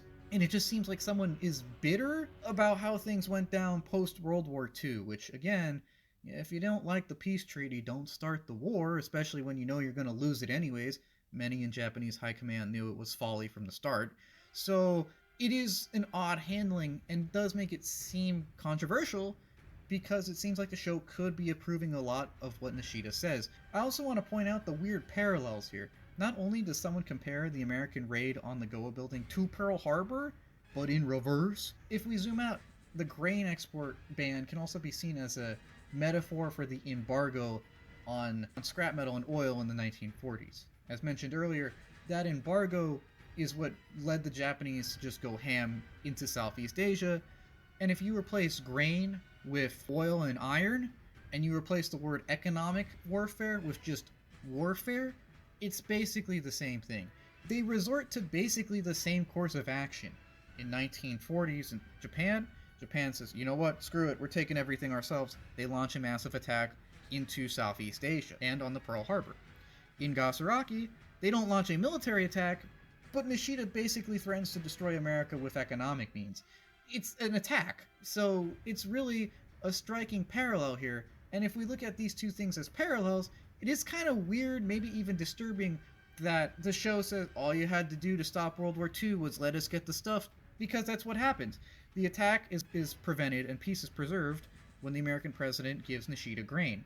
So it could be perceived that someone in the writer room is saying that World War II could have been avoided if you had only continued to give us oil, which is a horrible thing because that oil was going towards some of the most atrocious crimes recorded in the 20th century. In fact, in a way, Nishida's entire arc kind of mirrors the official Japanese government's view on war crimes and ultra-nationalist actions of the past, in that there is some sort of maybe insincere, maybe sincere acknowledgement of moral guilt, but no real legal acknowledgement of any kind of guilt for war crimes.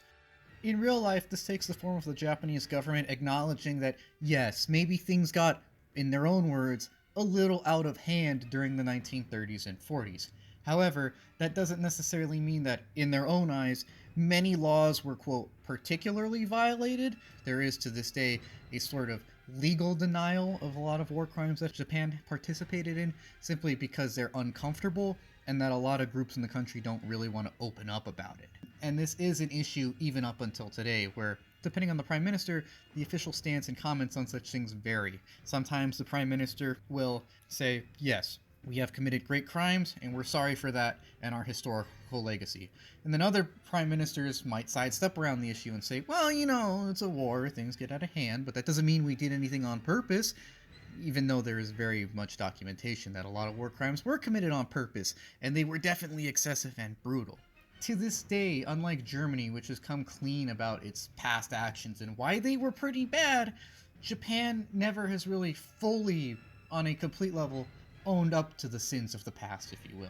And even if there is some acknowledgement of moral guilt, whether it be for pragmatic or actually sincere reasons, although most of the time it seems pragmatic if I'm being honest, there is no acknowledgement of legal guilt, and therefore it seems like there is no real acknowledgement of guilt in totality. And in Gasaraki, Nishida's arc kind of mirrors this, where yeah, he does acknowledge some kind of moral guilt, and he oofs himself as a sort of atonement for his mistakes. However, no one around him acknowledges the legality of anything he's done, and like the Japanese government from time to time, prefers instead to just sidestep these uncomfortable truths and idealize this guy as a great visionary, when in reality, he's a criminal, let's be honest here. So there is a weird through line here, and I don't know if that is an intentional commentary on the issues that Japan has reconciling with its graphic past, or if it's just the producers don't want to question something uncomfortable because it might remind them of some past events that are uncomfortable in real life that have not been fully come to terms with. When looking at Japan historically, it is important to acknowledge that there was a lot of brutality during the war years and preceding them, and that to this day it's not something that's very talked about in Japanese society, and it is an issue to acknowledge the sins of the past, because if we don't, we may end up repeating them. And I know that's a grim note, I just think it's something that popped into my mind though when I was kind of just reading about Japanese history to do a refresher for this video, and it is something to acknowledge that I don't know if it's a conscious acknowledgement of denying the past and troubling issues, or if it is a troubling continuation of denying things that are unsettling or unpleasant. I might be reading into the parallels a little too much here, but the fact that I see parallels here at all is a little problematic, especially because of how they lionize Nashida, and especially because of how his actions are held to be, quote, the right thing to do. It is probably the most controversial aspect of Gasaraki, and I can definitely see how it would make people, maybe not in America, but other Asian audiences, uncomfortable. It is a very odd handling of the topic, and one that is rather controversial. I don't know how prevalent a lot of these ideas are in the Japanese mainstream.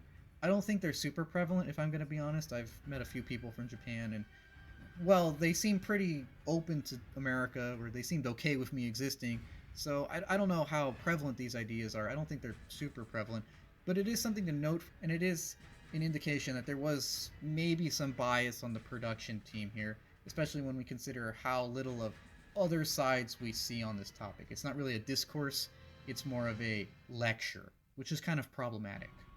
Now, all that talk on Japanese nationalism gets us to Mr. Nationalism himself, and that is Mr. Nashida. Now, while I don't like the framing of Mr. Nishida's character, and I don't like how the discourse around his ideals are handled, I do think the character himself is written fine. I mean, I don't agree with anything he says, but it's obvious that they're going for a very stubborn man who longs for the past, regardless of how good or bad it might be objectively. And in that way, Nashida does serve his purpose, so he is an odd example of a character who's let down not by his own writing, but by the writing of the character's context and discourse around him and his ideals. Because for what he is, I think he's fine. I just think the show doesn't do enough to disprove, or at least show the dangers of his ways of thinking, which is an issue I brought up in the previous segment. However, before he can be a danger, we gotta look at what Mr. Nashida does in universe. Now, in universe, Nashida is just some old mysterious power broker who somehow is able to predict various financial things and use them to amass power or wealth.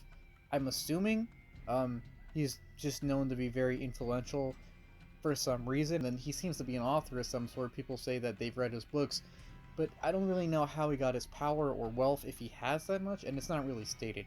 However, he does have a mission, and that mission is to launch a military coup in order to plunge Japan into an economic recession and or depression, in order to force hardship upon the Japanese people, so that they can, in his own words, revert back to their moral selves and their moral cores.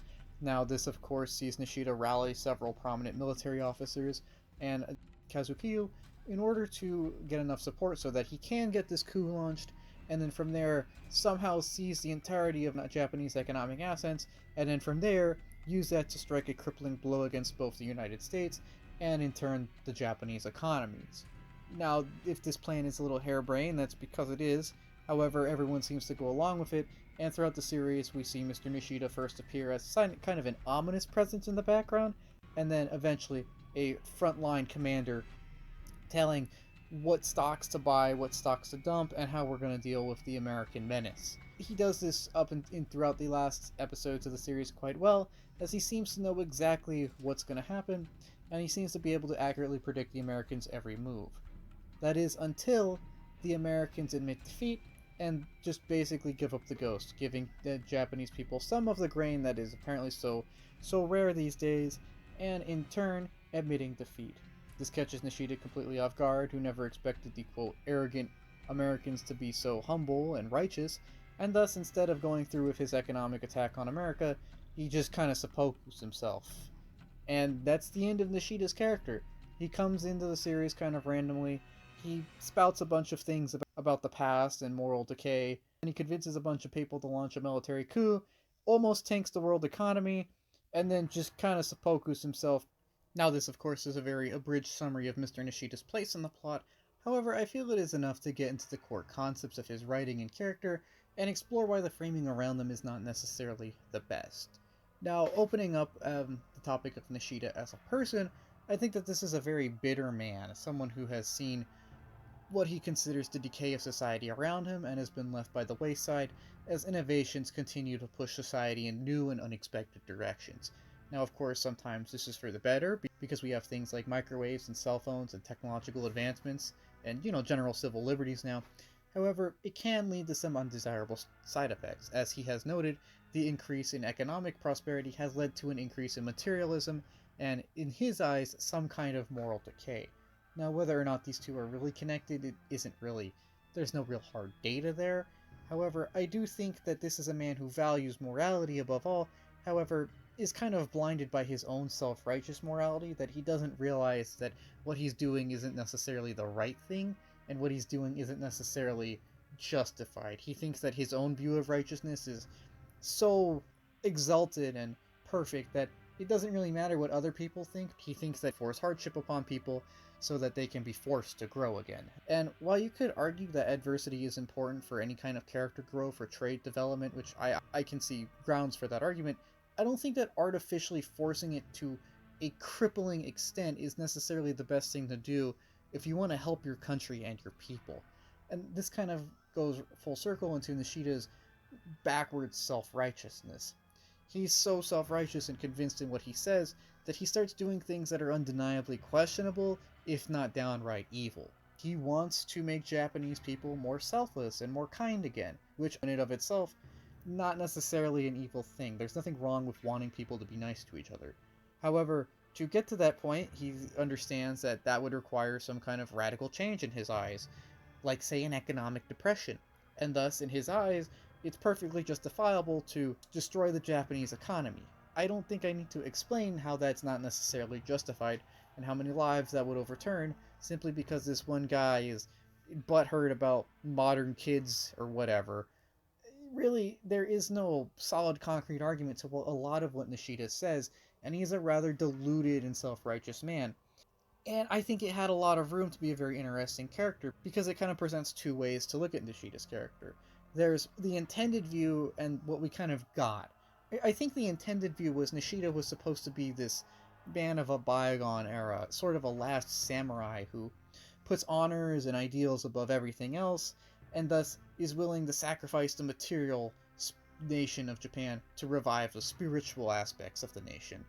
And in this way, he's supposed to be, I think, kind of a tragic character, as someone who's so insistent upon reviving these spiritual elements that he doesn't understand that his quest is kind of self-defeating or unjustified, and it hurts a lot more people than he thinks he's helping. I could understand writing a character like that, and I think the character writing is okay if that's what they were going for. What's here could have been worked with, but it's not.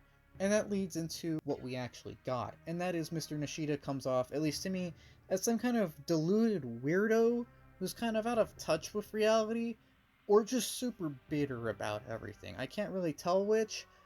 I want to say it's a mixture of both. And that's kind of what we got with Nashida. We got this crazy, hardcore, bitter, arrogant megalomaniac who thinks that he's the right guy for the job and that it's his job to make Japan righteous. I don't have a problem with that as an antagonist on paper either, because that is kind of an interesting angle to approach things from. Both of these approaches could have made for interesting antagonists. If you went with the first one, which I think they were trying to go through, you say the last samurai, he's out of touch with the world, he wants to bring back the old ways without knowing that, maybe the old ways weren't that good anyways, and he's left behind by the world around him, and he's struggling to evolve, and he takes out his frustrations on the world around him, and this causes him to launch a massive scheme. That could have made for an interesting character, and if it was handled particularly well, maybe a little tragically. Or they could have leaned into what we actually got and just made Mr. Nashida hardcore, crazy, deluded, isolationist, nationalist guy who is just so crazy you can't do anything but dislike him. That antagonist would have been not necessarily relatable or tragic, but we would have been able to rally against him because that's not necessarily a very likable character, and your antagonist is not necessarily supposed to be very likable. And Mr. Nishida's writing does lean more into this, and I think there is enough to work with if the context around it was handled better. Because Mr. Nishida is really let down by the context of those around him. There's no character that really questions a lot of what he does, or a lot of his statements or ideals, except for ironically Kazukiyo, but I don't think that's the best guy to question him because he's also an antagonist in the series. So as a result, only the bad guy questions the other bad guy about his actions, and that's not a strong enough base or discourse for us to really start questioning things ourselves. I assume Mr. Nishida's character is supposed to make us question these ideas that he's bringing up. However, the fact that no one in the show really does isn't necessarily conducive to making the audience do so.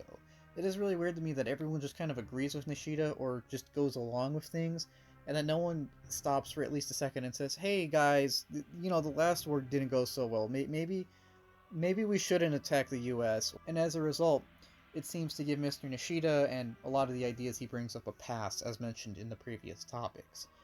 However, I don't think Mr. Nishida should get a pass, and I would argue that the show itself doesn't want to give him a pass at the end of the day, because he does seppuku himself. However, the fact that everyone in the universe seems to give him a pass makes the show as an extension seem like it's okay with him.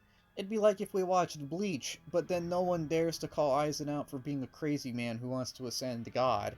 They just kind of said, oh yeah, he's a cool guy. You gotta call your antagonist out at some point, or have some character do that, but no one really does. And I would assume most viewers would go, oh, he launched a coup, that's bad. But you should have your cast do that too. You should have your cast ask questions, or at least frame questions for the viewer. And Mr. Nishida's discourse doesn't do that. Now, I don't think Nishida necessarily needs to question what he's doing because he's supposed to be the crazy weirdo, but I think that a lot of the people around him should, and they don't. And that really lets his character down, because as a character, Nishida's writing is surprisingly sound. They build him up to be this crazy, bitter old man who's on this crazy journey to destroy Japan's economy. And while his motivations don't make logical sense from the outside, they don't necessarily need to because he's supposed to be a crazy weirdo. As long as they make sense to him and they motivate him, that works for an antagonist. However, the show doesn't assert him as an antagonist enough for him to be really impactful because everyone says this is a great guy, we gotta work with him, etc., etc. So Nishida's really let down by the context of his writing, and not even his writing himself, because his character is a little one-note, but it is one that is very defined, and if not the most nuanced, very identifiable. I mean, he's got his distinctive voice, he has the samurai sword, he even has the weird eye scars, which, to be honest, are pretty stupid. I don't understand how he got those, because, well, he cut his own eyes out, but if you did that with your eyes open, the eyelids wouldn't be scarred, but if you did that with your eyelids closed, how would you still have eyelids?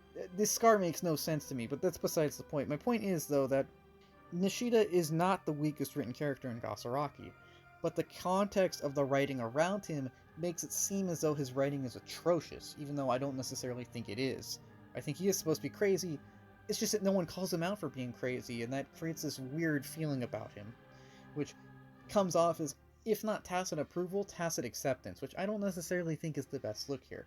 For this reason, Mr. Nationalism is a really weird character. He's an antagonist handled or held up to be a protagonist in a lot of ways. And I don't mean like an anti-hero, I mean it just feels like the cast writing isn't correct when it comes to dealing with Nishida, and I don't care for that. Even if Mr. Nishida's character itself is relatively in line with what I was expecting, and in that way, in a vacuum, relatively competent. That doesn't mean we don't learn anything from Mr. Nishida. We do learn the dangers of deluded self-righteousness. And I think Mr. Nishida's character is supposed to be the show telling us that just because you think something is the right thing to do doesn't mean that it is the right thing to do, and that if you don't question why you think things are the right things to do, you could do some things that are very much not the right thing. Like launch a military coup, or blow up $2 trillion. Nishida is kind of self-righteous arrogance encapsulated into a single character. It does also fit with his identity as sort of a last samurai type, because he's so held up or preoccupied with these ideas of honor and virtue and whatnot that he doesn't identify the gritty impacts of his actions and how they will actually be very disruptive to everyone around him. It is, in theory, a good showing of how self righteous idealism is often more dangerous than outright destructive intent. Because Mr. Nashida, on paper, doesn't have any malignant goals, however, his goals that he does want to accomplish obviously are very destructive, at least via the methods that he's choosing to pursue. And I think that had Mr. Nishida's context been handled better, he could have been an excellent showcase of this example, if at least a few more people questioned his ideas, or if Mr. Nishida himself questioned his ideals. We could have seen how this idea that what I say is right because it's right is not a good mindset to have, and we could have seen the destructive power of excessive self-righteousness.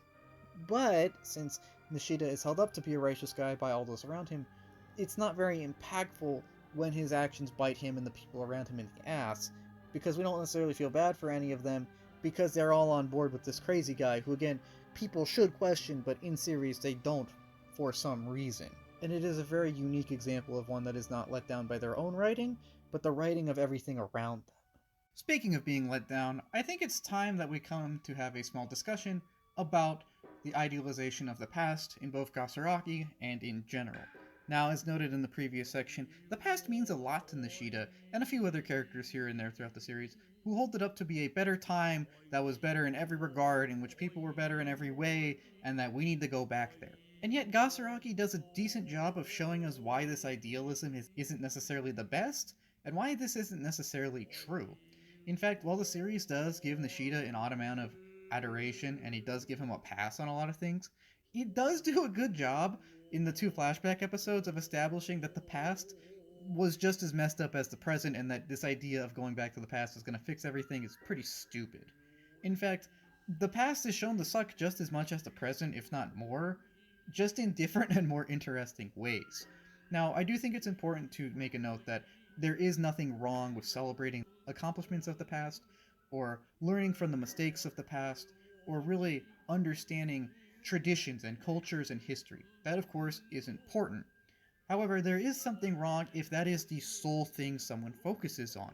Moving forward is extremely dangerous when one is looking exclusively behind them, and it's important instead to balance what we know from the past with what we want in the future. It's important to find a balance as such, and simply saying that the past was better because it was better and holding this as a unquestionable bar is not a recipe for success, as we see in Mr. Nishida, and as demonstrated by the flashback episodes, which, between these two episodes, we get to see that the past is just as messed up as the present. Now, establishing this theme is the two flashback episodes, in which Miharu and Yushiro learn of their past of Kai's and the tragedies of the previous attempt to summon the Gasaraki.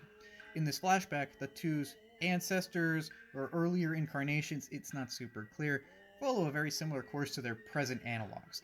They're two mech pilots who are forced to fight each other, and then two pilots who are used as pawns by some megalomaniac for his own agenda of reasserting past dominance. In fact, it's kind of a carbon copy of the actual plot. It's like poetry, they rhyme. Anyways, this doesn't go very well in the flashbacks, and it leaves the modern Miharu in a coma, but that's neither here or there. What is here and there, though, is that it leads to a discussion about the issues that we encounter when we look solely to the past and we don't look at it objectively, when we hold it as better in every way. Because nothing was perfect then either, and assuming that it was is going to give you a lot of false pretenses and in turn lead you to bad conclusions. The issues that affect the main cast in the present plot are the exact same as the ones that affected the characters' incarnations in the flashback plot. Someone higher up is looking to exploit these Kais to summon the Gasaraki for their own gain with no care for others. It's the exact same plot. And this is intentional, I think, to show that this is a reoccurring issue and that the past is not better simply because it is the past. It's different. I'm not saying it's horrible. It's important to remember tradition and history and culture and stuff, but timeless human issues are going to pop up no matter what generation you're in, and they're going to lead to a lot of the same predicaments. And this is nothing to say about more material issues connected to the past. Take, for example, the abundance of illness in a time before modern medicine, and a more fragmented government administration in a time before communications infrastructure was as developed as it is now. And I think it's very good that Gasaraki does display these kinds of issues in the flashbacks because it establishes that the past was more similar to the present than we think it was. Now, on a surface level, I think material shortcomings should be briefly acknowledged, as the flashback does briefly acknowledge those. While the show blames illness on poor administration, arguably something also more prevalent in the past, the lack of modern medicine doesn't help either, and I'm not blaming the sick for falling ill. I'm just saying that whenever someone says the past was really the time to be alive, it's important to remember that many technological gifts people take for granted now have not been along for too long. However, these material things are kind of small issues that the flashback just kind of hints at, in line with the main series as a whole, though the flashback instead focuses on spiritual issues and how they're basically timeless ones. While lacking modern medicine and microwaves are things we can chalk up to the past just for being the past and not necessarily reflective on moral standings of people, the fact that the same desires and bad behaviors drive conflicts that are similar to what we have today are things reflective of morality and humanity. While there isn't enough logical questioning of Nashida's character in dialogue or interactions, I do love the fact that Gasaraki basically disproves all of his points in 2 episodes.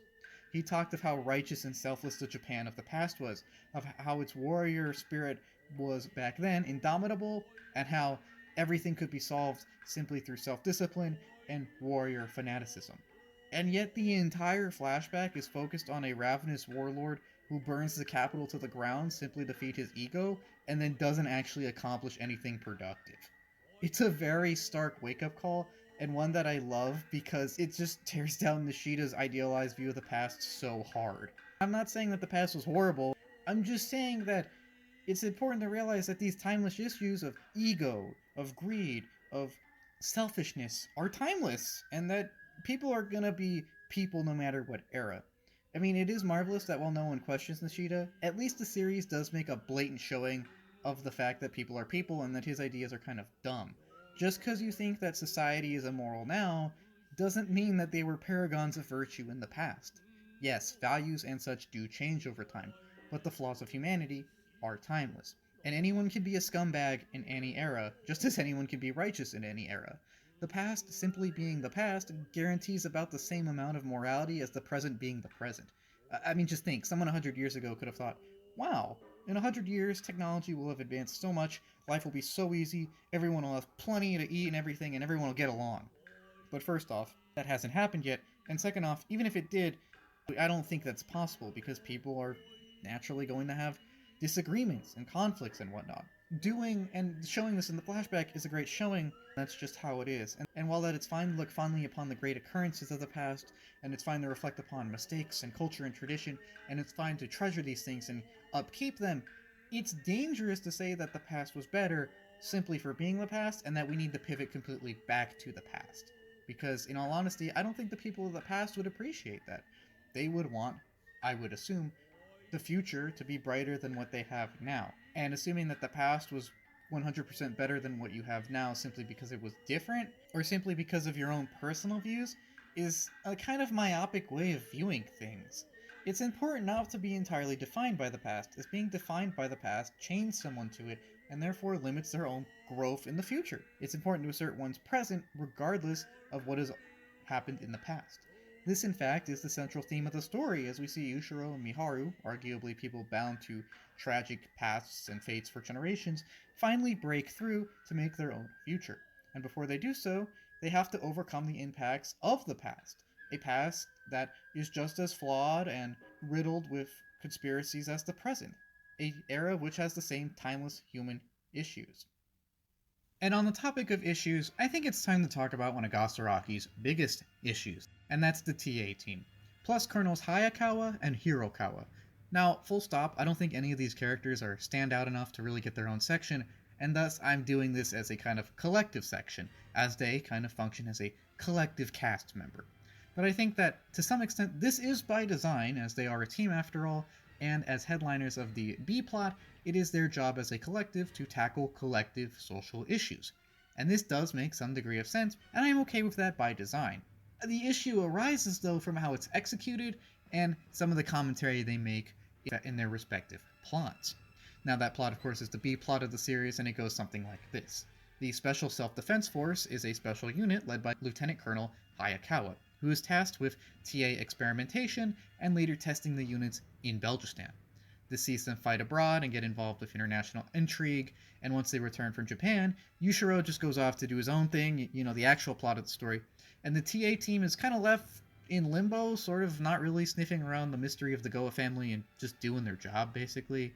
Captain Ataka is more active in this regard and runs into Yushiro a few times, but none of these interactions have that big of an impact. But for the most part, everyone just goes about their office life as usual. After stopping the runaway TA, though, Lieutenant Colonel Hayakawa sniffs around the Gowa family a little more, and then Colonel Hirokawa is basically said, hey, this guy's sniffing around too much, do something. Now, at this point in the story, we think that they're going to kill the Lieutenant Colonel, but instead, he just gets summoned to talk to Nashida, and Nashida says, hey, we should coup the government, and Lieutenant Colonel Hayakawa just goes, sign me up. And from here, everyone goes on to support the coup in one way or the other, and eventually have a series of somewhat meaningless fights that I kind of checked out of at the end of the series. And then after the colonels pay their respects to a dead Nashida, the TA team kind of just fades out of the series. I don't know what to say. The TA's team exit from the series is not what I would consider the most graceful, but then again, their entire existence in the series isn't the most graceful. But why is this so? What is going on here? What is the core of the issues that I have with the TA team? Well, I think the core issue with the TA team is their status as some kind of writing experiment. The goal here was to have an ensemble cast focus on ensemble issues. Society is made of many people, so why not have many people handle the social commentary? This actually makes a lot of sense and could have had some really good dialogue and some really good intrigue. It makes sense in a vacuum and is even kind of poetic. However, the lack of a central character also makes it kind of flat here. I guess you could argue that Ataka or Hayakawa are the main characters or the main focus of the TA plot, but neither of them really do or develop enough to really establish themselves as the main character in this area, and as a result, we're left with a menagerie of one or two note tertiary members of the cast who are left to question complex topics like the impact of the military-industrial complex, how involved the military should be in civic affairs, Japan's place on the world stage, Japanese nationalism, etc., etc. You're setting up a bunch of one-note characters to question some really multi-note, multifaceted issues. And it works okay, I guess. I mean, the point isn't the actual characters, but the topics they bring up. But they don't even do that in what I would consider the most competent manner. Really, I think the core issue here is a lack of opinions. I think this could have worked really well if people actually disagreed with each other. The issue here is that everyone on this 10-person team just kind of agrees, and no one really has any different opinions or disagrees or questions anything, really, and they side with Nashida blindly. 10 people are realistically not going to agree on all of these things so thoroughly. At least someone should have said hey, Nashida, are you sure about this? Or Lieutenant Colonel, I don't trust this guy. Or that was dumb. Or why are we being deployed? There should have been some kind of questioning or difference in opinions here that showed that these were their own people and that they could represent society as a whole or the many facets to all these issues that there are present. If there was more diversity in opinion present, there could have been more dialogue in general, and there could have been some more exploration and questioning of the topics at hand. It really could have engaged the audience in them more, and even created some character drama and interest in the characters when we see how this disagreement leads to splits among comrades. I mean, I'm okay with Gasaraki not really focusing on the character development, because it only has 25 episodes, and that's not the point. However, having them disagree would have been realistic and would have led to a lot more interesting exploration of these topics. I mean, what's the point of having a multitude of people explore such controversial topics if they all have the same opinion? With all these people, there could have been a lot of different opinions. There could have been some real dialogue. There could have been some real conversation, and this in turn could have led to some really great in-depth explorations of whatever they're talking about. And it also could have served as a view from the people on the ground. That is, a view of regular people who don't really know everything happening behind closed doors, and yet are still involved with the results of what happens behind closed doors. Having the TA team could have been a great way to kind of show how all these big topics affects people on the ground, even if they don't quite understand them, or even if they're not intimately involved with them. They could have served as great everyday Joes. And yet, they don't even really do that past a certain point. I mean, they are affected by what goes on, but it's not to the point where it's super engaging or super relatable. If Gasaraki wants to question things, and it wants us to question things, why not have the ensemble cast do the same thing? It seems like a relatively cheap and easy way of doing it, of developing a lot of dialogue and of getting these topics really explored. Someone could have spoken out against the coup and then gotten killed off, so now that we know Nashida is bad. Or someone could have crossed Kazukiyo and gotten oofed, and then we know that the big industry guys are powerful, and so on and so forth. And all of these could have really got us exploring into these topics and their implications for society. I mean, there's so many of these guys, it doesn't really matter if you kill them off. I don't think you're going to lose viewership if this guy just disappeared halfway through the series.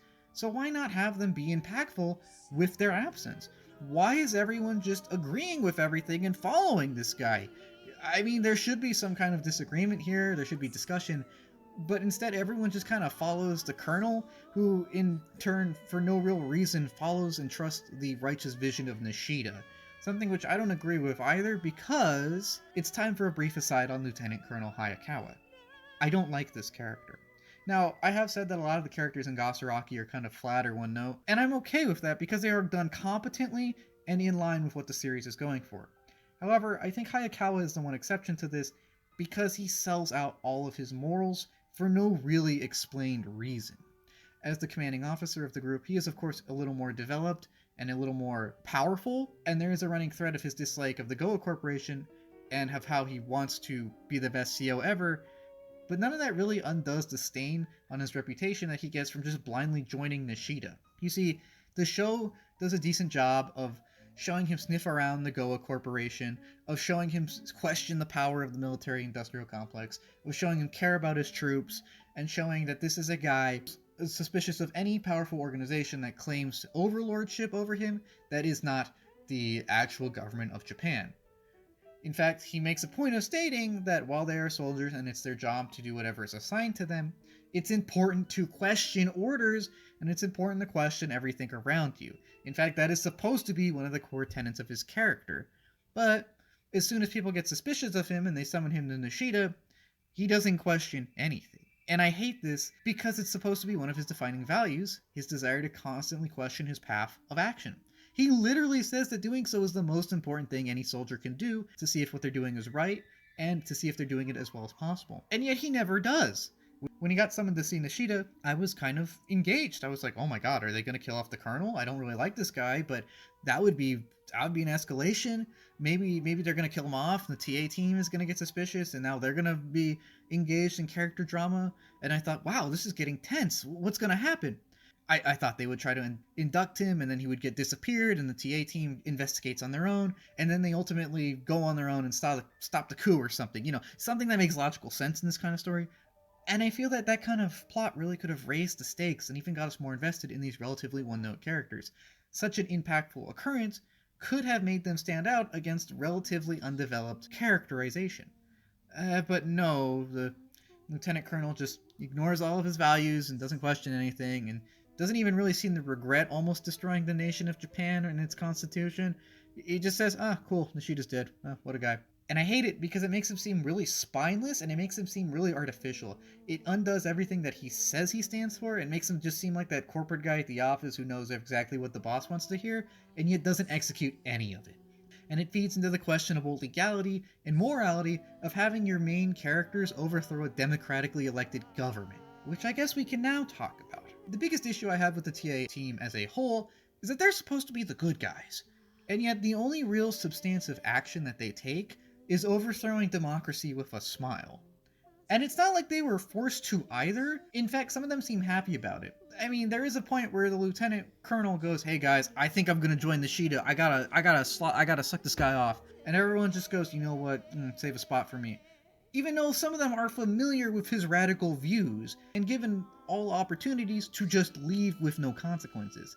Usually in these kinds of shows, the cast is taken by surprise by a coup or coup attempt, and they're kind of powerless initially, but then they try to undo it or stop it or find out what's going on. Like in Pat Labor 2, where the coup comes all of a sudden and it has to be stopped and the guy behind it needs to be taken away. Or if you really want your cast to partake in a coup for some reason, like you really want to just see these guys beat up on the government, then make sure that government is some kind of dictatorship or something that we as viewers can rally against.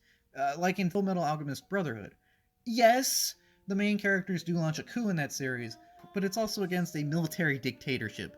So it's kind of like, well, it's okay because they're fighting someone that's worse than them. And I realize that that kind of relative morality is kind of a slippery slope, but it's better than having your cast fight a democratically elected government that, by the way, certain members of your cast have also been manipulating the whole time. Not a good look.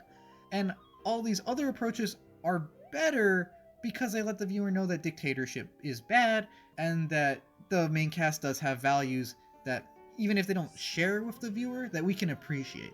But having your main characters just willingly put a super weird guy in power via force is really weird to me because it blows a lot of opportunities for these guys to stand out, and it really sells them up a river when it comes to the moral high ground. Before the whole coup thing, it's like these guys seem like reputable people. After the coup thing, they just seem like either careerists or opportunists or at best useful idiots. Why would you do this? And it limits what we can do from a storytelling standpoint as well. By having the characters take part in the coup, I didn't really care about them past the point because they're all criminals by this point in my eyes, and not justified ones either. Therefore, when they fight the Americans in the basement or whatever, I didn't care. I mean, everyone here is kind of a scumbag in my eyes, so it didn't have a lot of emotional impact. If they had stood up for democracy or their values, or not just blindly followed Nashida, there would have been a lot more room for some cool plot developments, some cool character developments, etc., etc. Wouldn't it have been much cooler for the unit to go rogue and fight off an entire army to restore democracy? Or to just do the right thing? Wouldn't that have been much more endearing than have some guy flail around in a basement for some reason? I mean, I know why they did it, but I didn't care. It could have added a lot of tension and got us a lot more invested. But instead, the TA team is just employed for some seal clubbing, and then, again, some action scene I didn't really care about because I wasn't invested enough or supportive enough of these guys' decisions, which is the running issue with the TA guys in general. And one rank below the lowest general is the Colonel. So I guess now I'm going to talk on Colonel Hirokawa. Now, I dislike Hayakawa because he sells his morality off and seems to be a complete hypocrite after he joins Nashida, but I ironically think that giving Hirokawa morality weakens his presence in the series. When we first see him, he's kind of just in a few scenes talking the Prime Minister into doing ill-advised things. He just seems like a snake manipulating things behind the scenes. We know that he's powerful, and we know that he has his own agenda, and he doesn't really seem to care about the Constitution and stuff. This, and the fact that he leaves Hayakawa in the dark, and just seems untrustworthy, does a good job of building an air of mystique around him. I thought Hirokawa was going to be, if not the big bad, someone with his own agenda, and someone that had a powerful presence behind the scenes, someone that we could rally against, and a powerful antagonistic presence. But then once Nashida comes along, Hirokawa is kind of rehabilitated as a kind of fellow crusader, and I feel that does a great disservice to him. There's nothing wrong with having an antagonist that people hate, if that's kind of the point and it's fun to hate him. And Hirokawa was on that trajectory, but then after he's given this kind of moral coverage, I guess, he just turns into another boring Puritan. He goes from that smug higher-up you want to see punched in the jaw to just Nishida's biggest fanboy that doesn't really do anything. He's a diet Nishida without any of the bitter rage or crazed ideas that make his character so stand out. And he's boring now. And this is a grievous blow to what was initially set up to be, or appeared to be, a ruthless and cunning manipulator. A guy that could have been pulling so many strings behind the scenes. And now he's just sitting on his pillow, talking history, I guess. And while of course all his actions are amoral, and while what I wanted him to do would have been immoral, it would have been a lot more interesting from a storytelling perspective. His possible machinations could have made for some much more interesting TV. Say he sows disranks in the TA team. Say he's playing Nashida too and that he has his own agenda to become dictator of Japan. Say he just really wants there to be no more television, so he goes along with things. He needs more character quirks, and he needs to be that snake he initially seems to be to really stand out and really become the best antagonist he could have been. But he's just a paper pusher at the end of the day, an interesting idea flushed down the toilet, and someone that is bungled. And I think bungled is how I would describe the TA team and these colonels in one word. They all make up an interesting idea undone by poor executions and very questionable writing decisions. And while some of the execution could have been excused because the point here is to focus on the ideas of the characters, once you had them partake in a military coup and framed it as the right thing to do, they're kind of dead to me. Again, their writing isn't horrible, but the uniformity in opinion really means that it is a weakly written group of characters, and that a lot of the commentary was simply avoided. The series could have gone away with them being one, though, and could have even got us invested in them in spite of this. However, we're not, because of the bad decisions made, and because of how flat their plots are, and because of how questionable some elements of their plot are, and because of the fact that they all agree does make it seem like the show's tiptoeing around commentary. It makes it seem like the show doesn't want to be honest about things and question things from every angle, when it seems like that's also kind of one of the points of Gasaraki. They come off as hypocritical, and it makes the show come off as hypocritical in a few regards. And I want to say there that just because some of the decisions made here seem interesting, because of how unconventional they are, that doesn't make them good. And it doesn't make the TA team or a lot of their plot points particularly good. Something that is handled better by Gasaraki, though, is its commentary on the military-industrial complex and its often contentious relationship with civil authorities. Quickly establishing what the MIC is. The MIC, or Military-Industrial Complex, refers to the vast web of interconnected military and civilian contractors, industries, the government's contracting said parties, members of the military higher-ups, and any politicians who may or may not be involved along the way. Now, of course, there's many parties involved beyond this, especially depending on the case. However, it's good to say that it's just a very massive structure, and one that wields a great deal of power. And while the military-industrial complex does serve a very important purpose of making sure a country has the industrial base it needs to defend itself, it may also be involved in some less than savory elements, like bribery, price gouging, and political interference. And we see all of these things in the form of the fictional Gowa Corporation. Now, while the Gowa Corporation, of course, is a relatively simplified peek into the military-industrial complex of Japan, it does do a lot to address many concerns that people can see with a giant company being tasked with national defense. And a lot of these issues are the same issues that any giant company would have, especially when there isn't a lot of government oversight, and yet there is a lot of government funds. There's a lot of room for companies of this scale to just do things that are less than savory. Starting small, let's consider the fact that the company uses a child as a test pilot, which I'm pretty sure is illegal, and they even get him killed. Now, this shows a priority on profits over people, or at the very least shows that people are somewhat replaceable. And they're okay with this because, of course, this is something that can be buried. However, this general disregard scales up and shows a general disregard for ethics and perhaps even the goals of the nation that has assigned them these contracts. The company seems more in line with the goal of serving the company, and by extension the goals of those in charge of the company. Yes, meeting what the specifications of the contract is important here, but one can question if that is important because of the priority of the task, or if it's because they need to secure the next contract. Is it an equal relationship, or is the Gowa Corporation exploiting government connections and taxpayer dollars? What I'm saying here is that contractors are not elected, but instead chosen by politicians. So even if all this is done in good faith, there's still a lot of wiggle room for some bureaucratic schemes. There's plenty of room for shady big business stuff, whether it's lobbying or wasteful spending or just pure corruption, and we see all of this in Gowa. I want to say that they do deliver a TA unit on time to the SDF, and it is a relatively good unit. However, this allows them to also break the law in many other aspects, whether it's obtaining classified information, manipulating certain political leaders, or manipulating events to their liking, all the while enriching themselves greatly. The Gowa Corporation is swimming in money because they know they can get away with these things. The company is too big to fail and really question, and as a conglomerate at the head of cutting-edge military research, it's also a company that is essential to the government of Japan, and they know it. This means that the Gowa Corporation is willing to throw their weight around because realistically, what's anyone going to do about it? Fire them? The ability to withhold developments from the government and spend government taxpayer money gives them a lot of leeway, especially considering they have the resources to commit plain old bribery and do a lot of other stuff off the books, whether it's convincing people in power to break the law or straight up kill someone. And all of these kinds of crooked dealings are a common criticism of the defense industry. It's a common criticism of big business in general, that things mushroom beyond the point of oversight, and that it does see some bad things happening.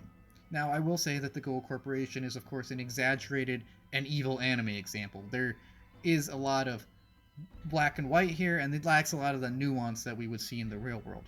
However, there is legitimate concern over how private contractors use taxpayer dollars and how savory their general operations are. While a defense contractor is probably still more productive than some kind of nationalized industry, that doesn't mean that it's perfect, and like anything, issues tend to scale upwards with the size of whatever is going on. And the Goa Corporation serves to remind us of this and just kind of comment on the idea that, hey, these guys that make the cool mechs themselves may not be that cool. I do think it's an interesting little commentary we see throughout the series, and that while not forsaking the idea of independent defense companies, does let us know that there are issues with the arrangement, even if it's probably the best of a few bad options. And another thing to note that I thought should be noted because of Japan's unique experiences is how the Goa Corporation is kind of a mirror of a Zaibatsu and perhaps a Kyoretsu. Now, the Zaibatsus were her huge vertically integrated conglomerates that wielded immense power in various industries in pre-war Japan and formed a sort of industrial backbone for the nation from the Meiji Restoration until the end of World War II. Now, this did have some good effects, like providing a stable base for industrial development and pushing it forward. But it also had some bad ones that are common with any kind of big unregulated business. Think, labor issues, stuff like that. However, these companies didn't last past World War II, as after the war they were kind of sort of broken up. This was never completed because America wanted Japan to retain some industry due to Cold War fears. However, they were not the same and sort of replaced by the Keiretsu structure, which is a less centralized group of businesses still connected by sharing a single bank and owning stock in each other. Now, while this seems completely unrelated, I do want to mention it because the Goa Corporation does fit a sort of caricature of a Zaibatsu.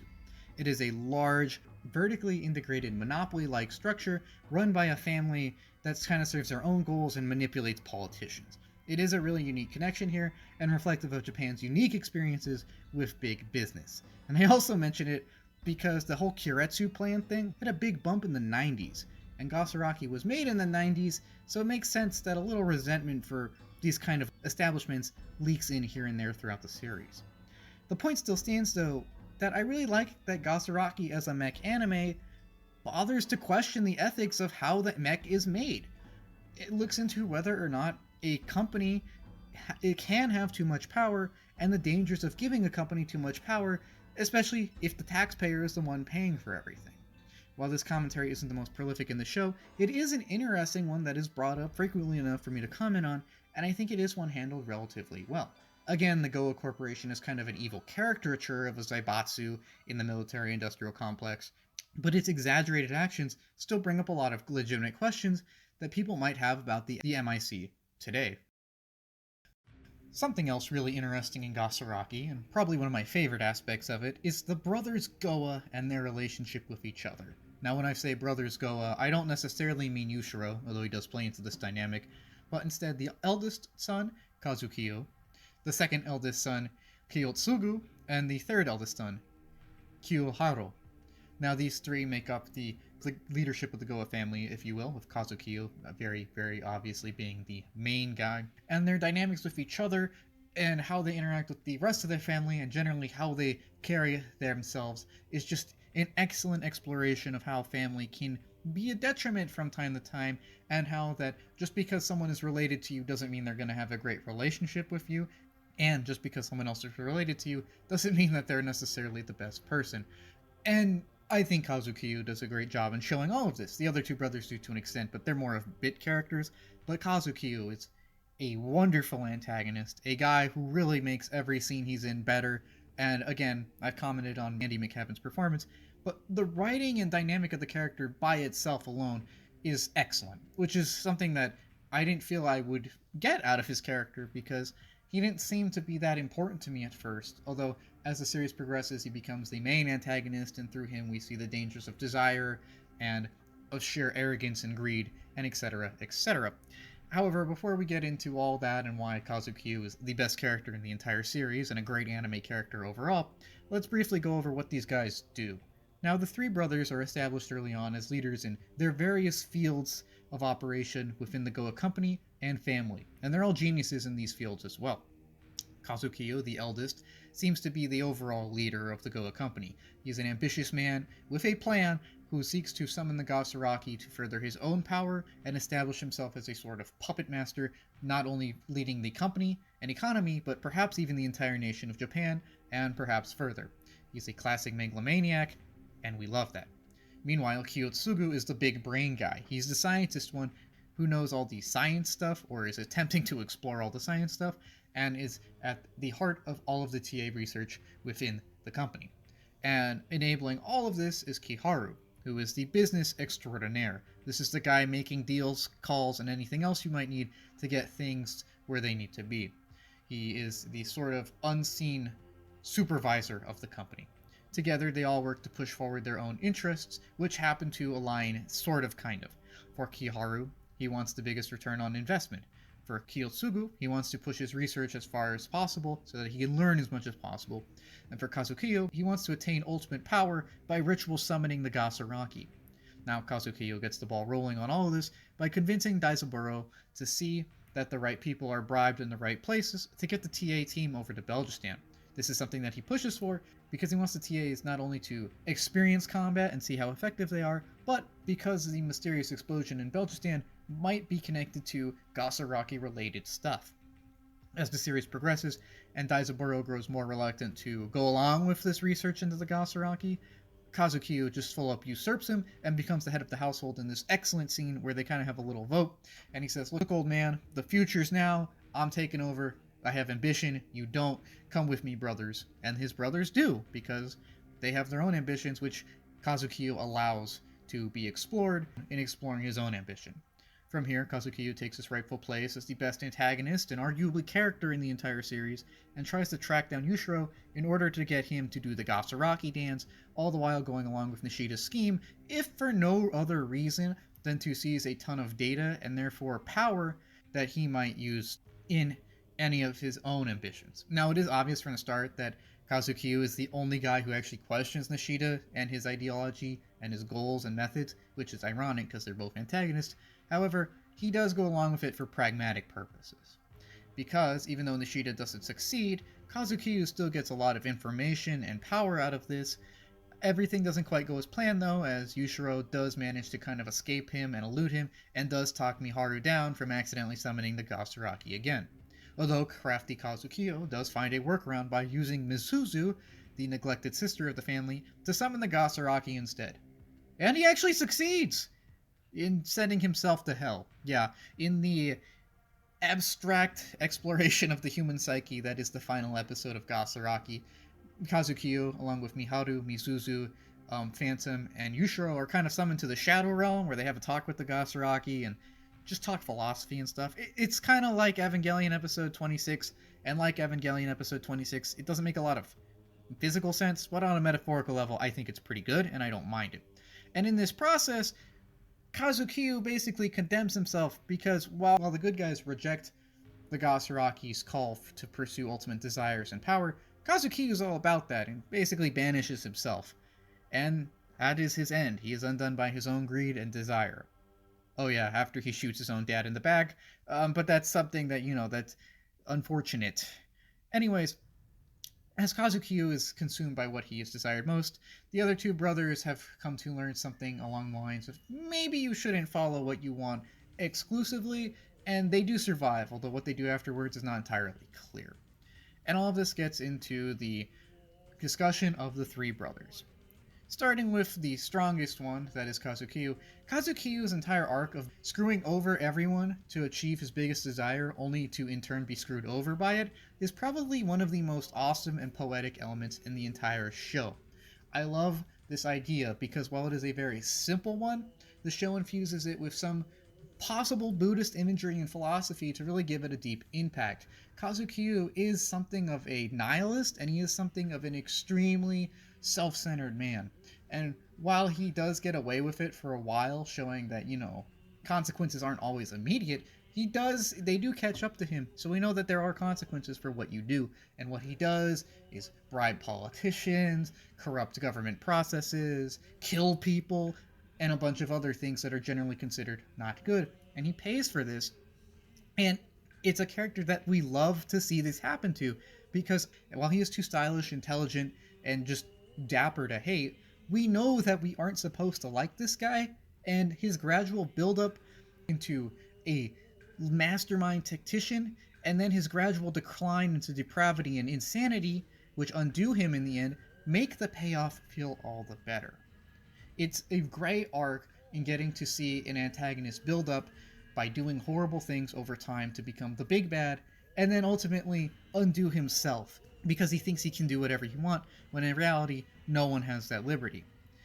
This makes him the piece of resistance of the entire piece, the best character of the Gasaraki, and a guy you can't help but watch, love him or hate him.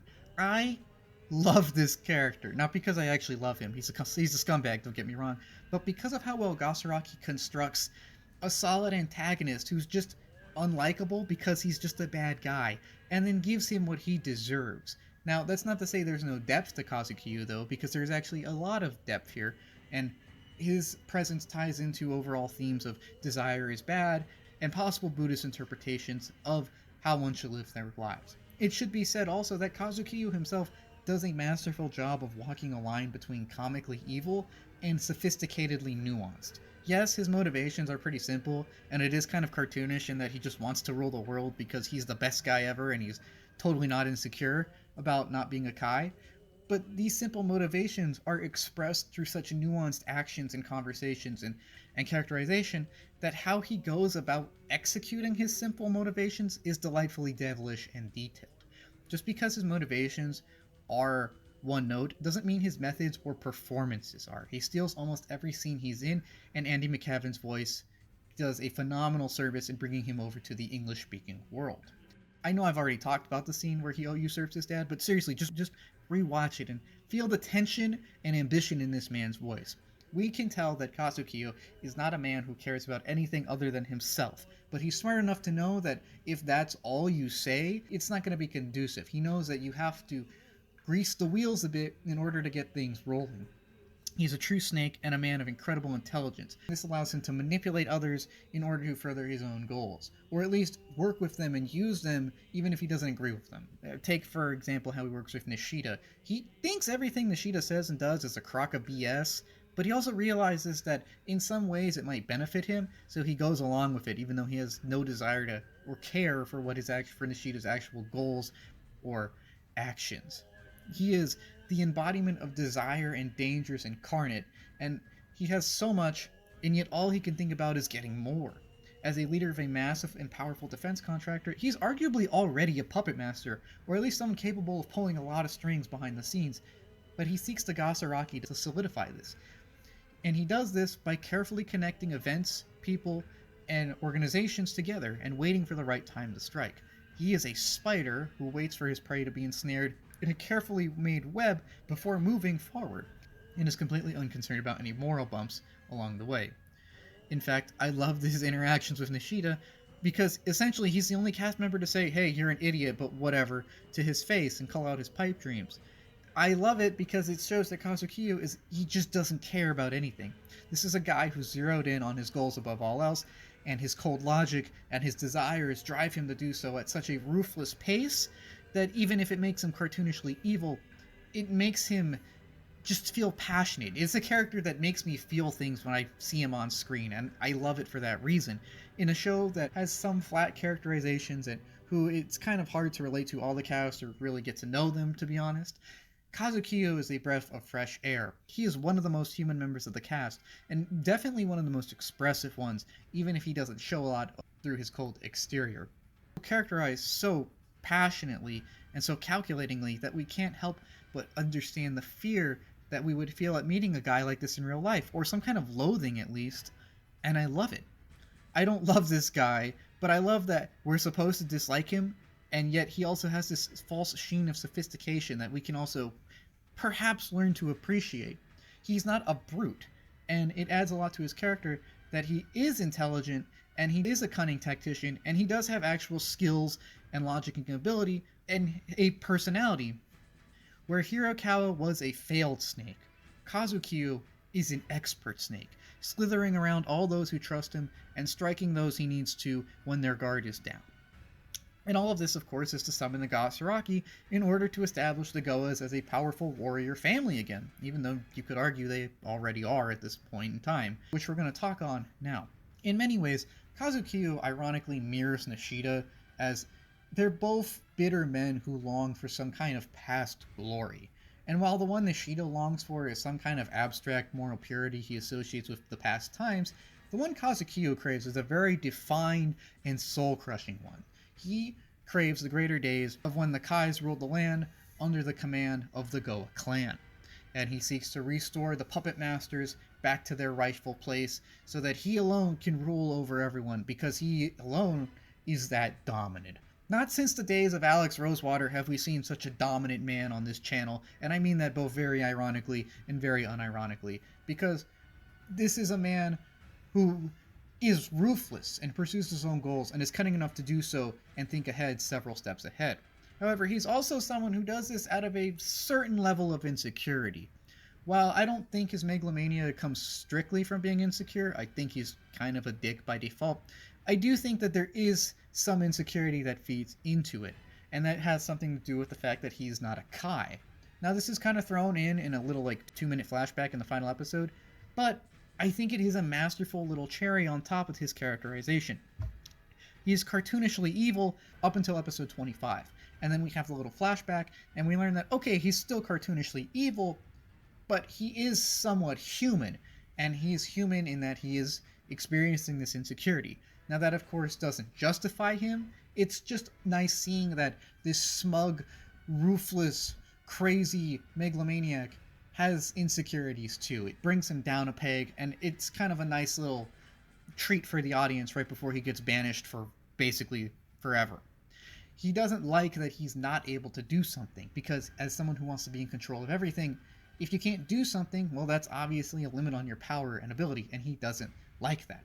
And this leads him to lashing out and to pursuing nothing but his desire, magnifying both the horrible actions he takes and the consequences that he eventually receives. And all of this lead him astray, as instead of using his intellect and cunning to pursue noble goals or, be an average scummy businessman, he goes off the rails and literally wants to rule the world by summoning the Gasaraki, all just to fill some kind of spiritual or emotional void within him because of his bitterness originating from the fact that he's not a Kai and that he's not all-powerful. I would assume that there's also some bitterness towards his father, because as the eldest of the Gowa clan, he's probably supposed to take his place at some point anyways, and he's either bitter about the fact that he feels his father hasn't prepared him, or that his father should be usurped already. And he does usurp him, so there could be some base to this, because while he doesn't harm him at that point, he clearly thinks that he is the guy that needs to take charge. And he does this because he wants to take charge, because he just wants everything that he wants. He wants to be all-powerful, and as a man with a very fragile and large ego, that is something that he needs to pursue in order to validate his ego. And that's why he wants to restore his clan back to the days of past glories where they were the puppet masters, because he feels some kind of humbling has been done to them and to extension him, and he takes affront to this and seeks to, quote, rectify it. All of this and his crafty dialogue and characterization and just energy make Kazukiyo my favorite character of the entire series. Yes, he is kind of demure and he's cold, but there is a warm, burning rage under that coldness, and the two mix together to create a very passionate and human character. Even if he's not passionate in good ways about good things, or human in good ways, he's very well characterized, and I just think he adds a lot to a show who struggles with characterization from time to time. And for that reason, I think he's my favorite character. That doesn't mean we shouldn't talk about the other two, though, as while they are mostly just plot pieces that don't really do too much, I do think we should briefly talk about them, because they do things, and they are essentially the same character as each other. They're both men led astray by some massive desire of theirs, and this leads them to compromise their moral compass and thus facilitate the evil of Kazukiyo. While they don't necessarily agree with his ideas or methods, they go along with them for their own sake, and thus they kind of sell their morality away. And it's good that the series shows us this, because it proves that you don't necessarily need to be evil guy number one in order to support evil actions. If you put your desire above all, even if you don't necessarily pursue heinous actions to do so, you can still facilitate heinous actions by chipping away at your moral foundations. And this explains how desires can lead us astray. And while these guys do seem to regret some of their actions, I think it's obvious that they don't regret them enough to not do them, and that they are led by their desires above all, just like their brother, just not to such a radical extent. And this gets us into one of the biggest themes of Gasaraki, or at least one of my biggest takeaways from it, and that Gasaraki is kind of a treatise on the dangers of desire and why it's important to put desires, if not last, then to moderate them so that you're not led astray by what it is that you desire. Now, this ties into possible Buddhist interpretations of the series, or just Buddhist ideas in general, which I do bring up because the imagery in the Gasaraki scene is kind of Buddhist, and that this is from Japan, and Buddhism is pretty big there. I also think it ties into this a little bit because we do see a few possible Buddhist shrines, and there is just this similar belief that desire is the root of evil. And we can see this clearly in Kazukiyo's character, as mentioned earlier. Now, in his case, the desire and why it's bad is obvious. He desires to lord over others and to assert himself above all. This, of course, is amoral because it discredits the agency or wishes of those around him, and because he's just generally a megalomaniac who wants to lord over everyone. I don't think I need to explain why that's bad. And this leads him astray, and it leads him to commit very bad acts. He is a radical end of the spectrum of how desire can influence someone to do very many bad things, because he does do very many bad things in pursuit of summoning the Gasaraki. However, there are other characters who don't go as far in pursuing their desires, but still go too far. And we see this in the younger brothers Gowa, as even though they don't get as heinous as their eldest brother, they still basically abandon their morality and commit some pretty bad acts in order to facilitate the desire for the next TA research breakthrough or big business check or whatever. This shows that morality is important, and that even if you don't do a heinous action out of desire, if desire compromises your morality to some extent, it's still negatively impacting you. And this, of course, has consequences. The youngest brothers Gowa become estranged from their family and watch one of their brothers shoot their father. Now, as for the eldest Gowa, he is literally consumed by his desire. He summons the Gasaraki, he's awestruck by it, and then realizes that it's Legion and that he is to join the Legion. And I love this because the Gasaraki kind of invokes images of the Buddhist idea of the hungry ghost. That is a ghost that is condemned to constant hunger for living a life of constant desire. And it's very poetic that the man who desires all is left to join those who do nothing but desire and yet don't really get that much in return. I think it was a very fitting end to this character, and one that is very satisfying, not only from a characterization standpoint, it's nice seeing the bad guy get his just desserts, but also from a kind of poetic and moral standpoint. However, where there's desires, one can also let go of them to some extent, and we also see this in Gasaraki, and the importance of letting go to some extent. And not only letting go, but also making one's own future. And that gets us into a discussion on the protagonists of the series, Yushiro and Miharu.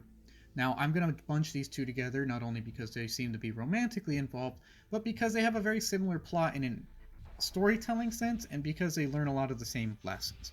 And those lessons are that while the past may be tragic, it is possible to break free from it and make one's own life, although doing so would require you to come out of your own shell to some extent and to really put some things on the line from time to time. Before we get there though, what do these guys do? Now, Yushiro is introduced in episode 1 as an experimental test pilot for the TA project. However, he is eventually sent to Belgistan, meeting Miharu for the first time in person. The two briefly encounter when they happen to both do the Gasaraki dance and almost summon the Gasaraki by mistake earlier in the series. However, they don't meet in person until episode 5, where Miharu reiterates a warning to him about the dangers of summoning the terror, that is, the Gasaraki. She also quotes something that he told her in a past life, implying that there is a deep relationship between the two, which will be fleshed out later. However, while the two do talk to each other for a bit in Belgistan, they're soon separated, and upon returning to Japan, Yushiro enters a kind of slump. However, when Miharu on a mission breaks into the Gowa facility and tells him that he's already dead, this finally sparks enough interest in him to learn all about his past and learn about who he is and what he should do with his life. and this leads to him learning that he's not actually Yushiro, but the brainwashed son of Master Sorochi, who was told that he's Yushiro in a cover-up because the actual Yushiro was killed in a testing accident when he was 8. Now knowing that everything he's been told is a lie, and finally having the drive to establish what is the truth, Yushiro then goes on the quote path of the Kai, a mystical sort of vision quest where he has to walk through wooded paths and learn the truth not only about himself, but his past and his role as a Kai. Along the way, once again joins up with Miharu for this. The two meet up after Miharu's mission to the stone platform goes awry, and they both embark on the path of the Kai.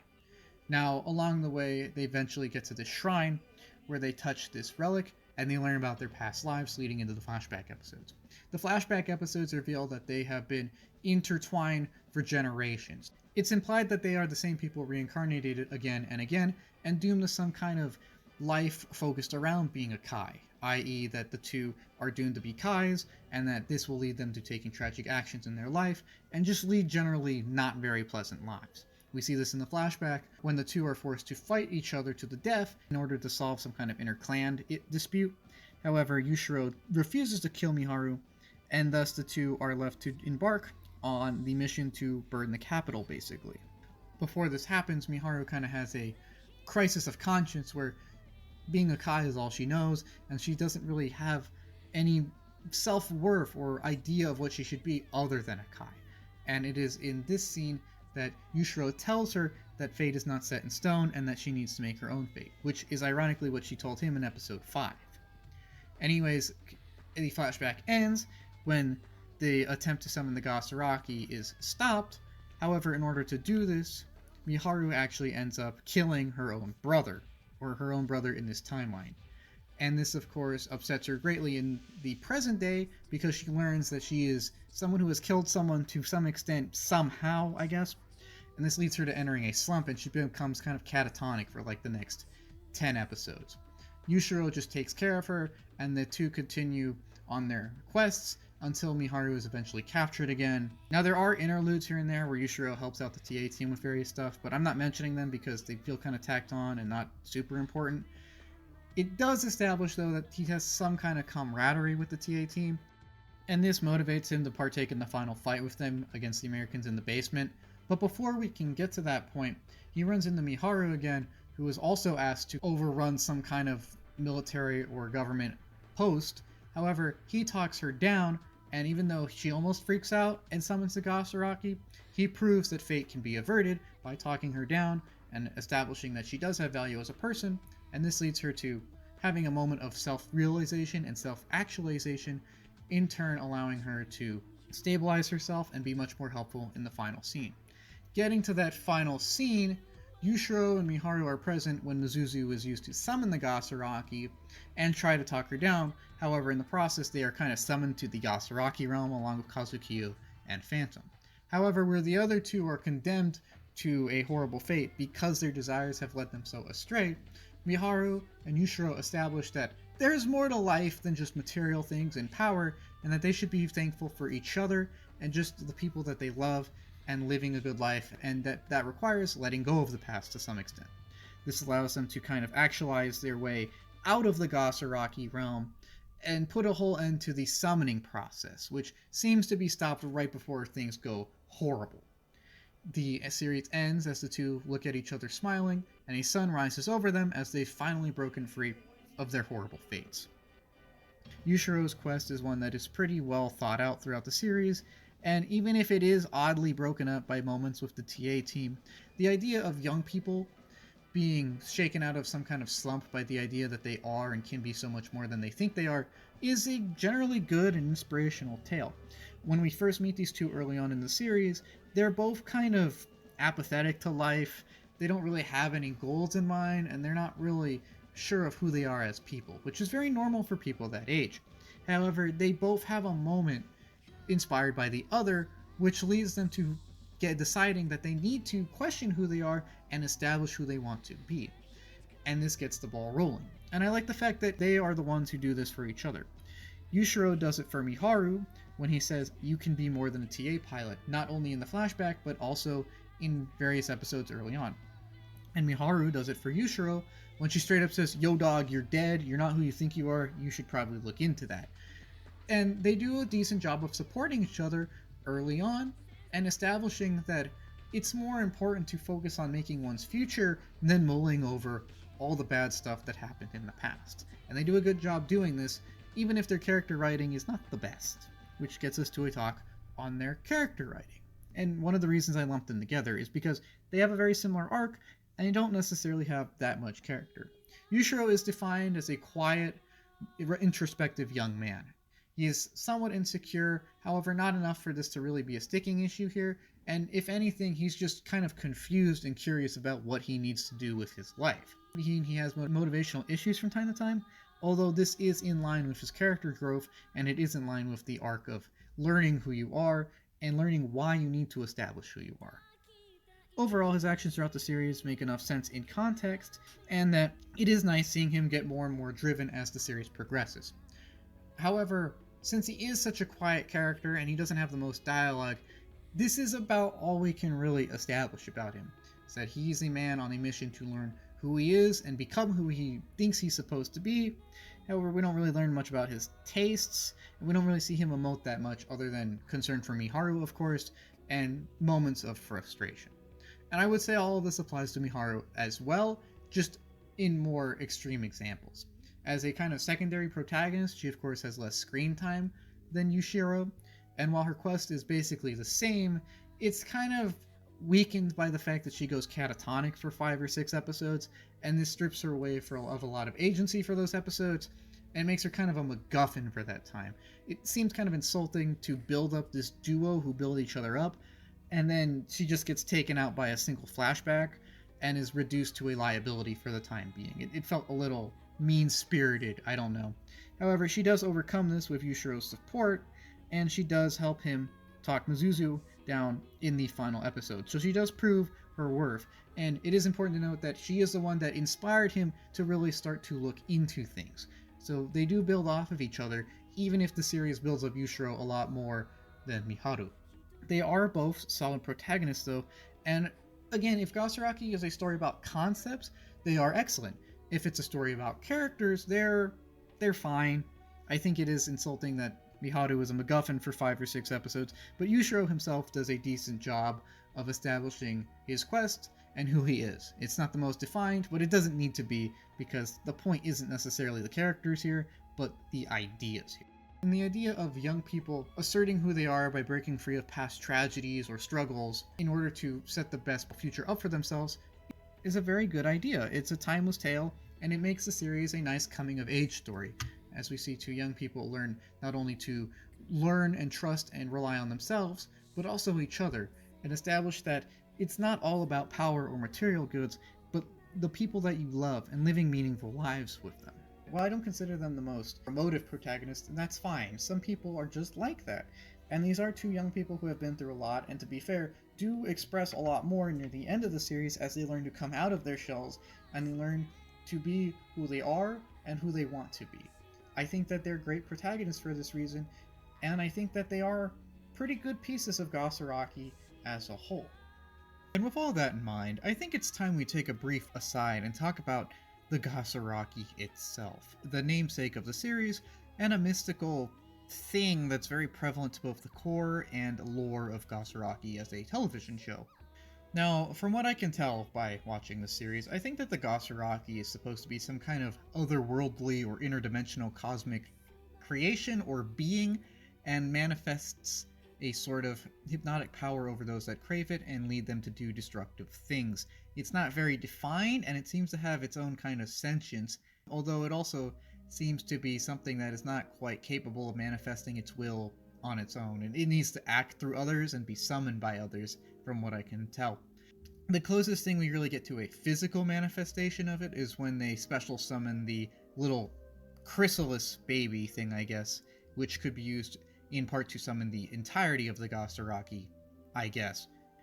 Other than that, the only things that I can really say that I'm sure about are that it does seem to have some kind of demonic or hellish implications to it, as we can see in the background here. This is imagery from like Buddhist depictions of hell or punishment, or a bad afterlife, if you will. and it also seems to manifest the idea that it is sort of a legion, a collective of hungry or evil souls that are bound to it or bound together because of collective misdeeds, and now they serve themselves and commit more misdeeds because, well, that's just what they're going to do because they're bad. And this allows them to exercise a great destructive potential when utilized by someone with similarly bad intentions. All of this means that the Gasaraki is not really defined, although we know that it's bad, and while that can seem as a lapse in judgment or creativity by some, I'm okay with it. It goes back to the idea that Gasaraki is a show about concepts. We don't really need to know what the Gasaraki itself is or all the logistics of it. We just need to know what it represents and why that's bad.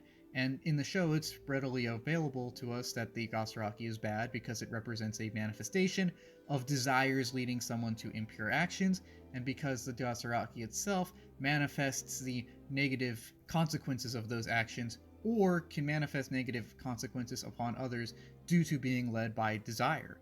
And in this way, the Gasaraki fits in line with everything else of the series in that it is an idea-focused construct. It's not here to really talk about the lore or character development. It's here to say, like, look, this is a manifestation of why following extreme desires is bad, and here are some consequences of doing so.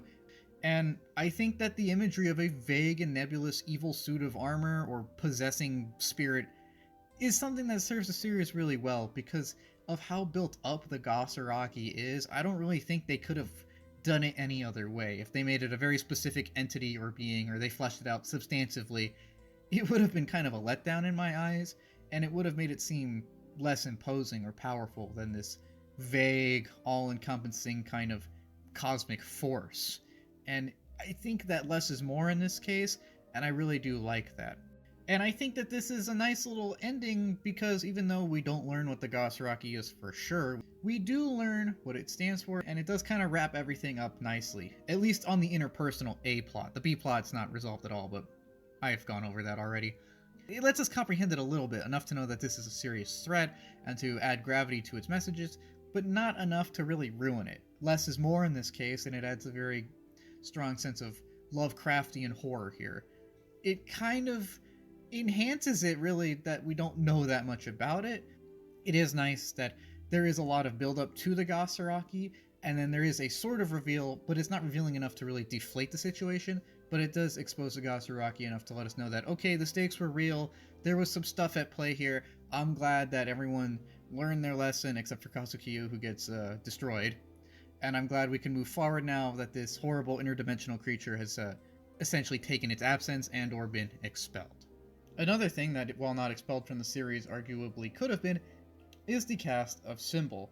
Now, I didn't really know how to shoehorn a conversation about this anywhere else because of how odd Symbol feels in the narrative of things, so I'm just going to tack on a little 7-minute blurb about it right now. Now, Symbol is set up as this vast international conspiracy with their own TA research efforts who also seem to be craving the Gasaraki for some reason. We don't know a lot about their organization other than that they're super powerful and have connections all over the world, and they seem to be led by this guy, Phantom, who, while seemingly very important, has an even smaller presence than Sele Guy in Evangelion, which, if you know, is not much of a presence.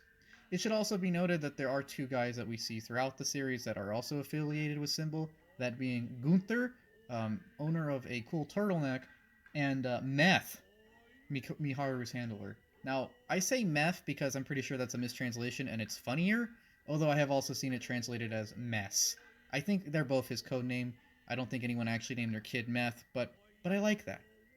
Anyways, these guys and Symbol as a whole serve more as a source of opposition to the efforts of the TA team and the Japanese government and all the guys that we actually follow. So that's what they provide. They're not really characters per se, and they don't really have their own plots or even that much lore to substantiate them in their actions. And it is strikingly obvious how little we know about them and how little information is available and furnished when you try to make a video or a component of a video about them themselves, because so little is actually defined and so little is just left to vagaries or assumptions. However, I'm okay with that. Like the Gasaraki, less is kind of more here, because if there is no overarching structure or picture, It is readily apparent that the writers had to cut out a lot or could not do a lot due to time constraints, i.e., you got 25 episodes to get everything in, you got to make it count. However, they got enough in to create a seeming menace and also to have it sort of resolve and also have it undefined to the point where it's ominous, but defined to the point where we know that, okay, this is something that was probably supposed to be a bigger part of a larger narrative. They do a good job of serving as opposition because even though we don't see a lot of their characters a lot, we do feel the results of a lot of their actions. Whether it's this guy trying to stop the plane from leaving Belgistan, or it's Phantom telling Nashida, hey, you're kind of stupid, we do see enough of Symbol's actions or their consequences to affirm that this is some kind of real organization that can exercise real impacts upon the world.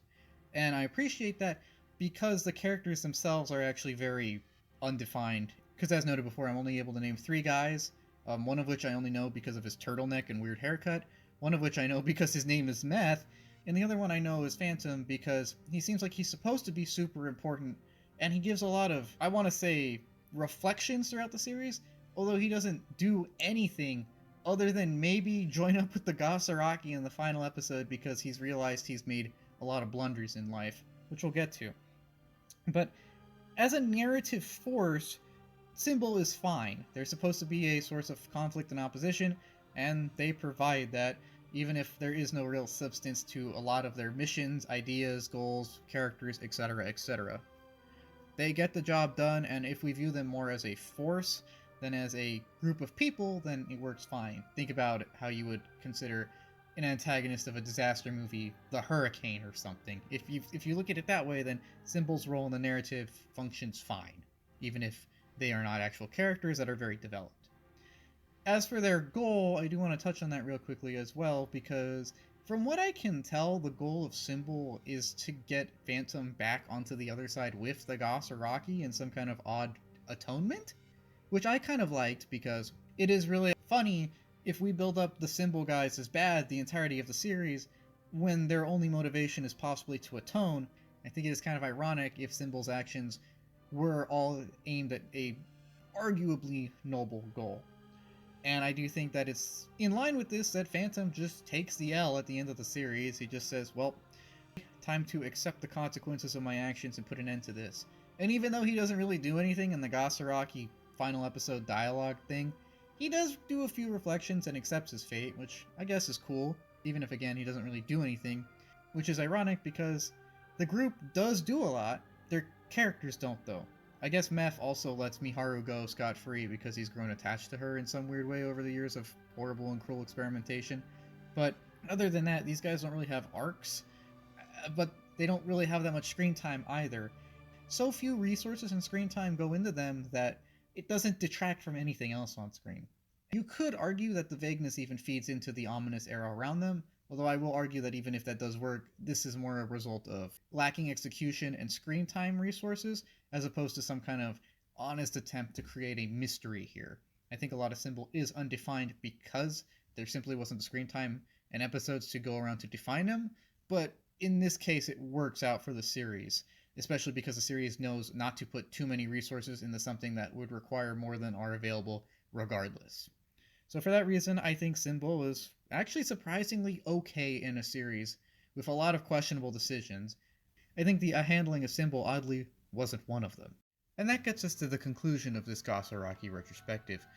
Now, as for the series itself, I feel that depending on who you ask, it's either held to be extremely mundane, somewhat interesting, or surprisingly controversial. I feel like this is a series that is relatively divisive, even though I have no proof for that, and it's just a feeling I have in my gut.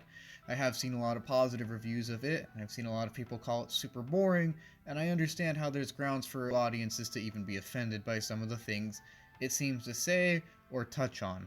As for my own opinion, well, I'd hate to disappoint, but Gasaraki is to me something which is surprisingly okay.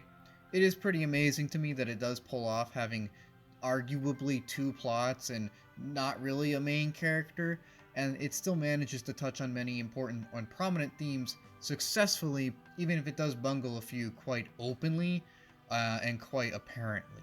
The series is definitely not perfect though, and I think this does feed into its obscurity, as there are a lot of things which we could either decide to nitpick or that we can decide to overanalyze. And I've tried to avoid that here. However, I will be the first to say that the series is objectively flawed in several pretty obvious ways I've detailed throughout this retrospective. And while that may ruin it for some, I don't think it ruins it for me as an art piece. While I don't consider its visuals or anything particularly special, this is a message-driven piece, and there is a lot of intent here, and I can appreciate at least some of that intent.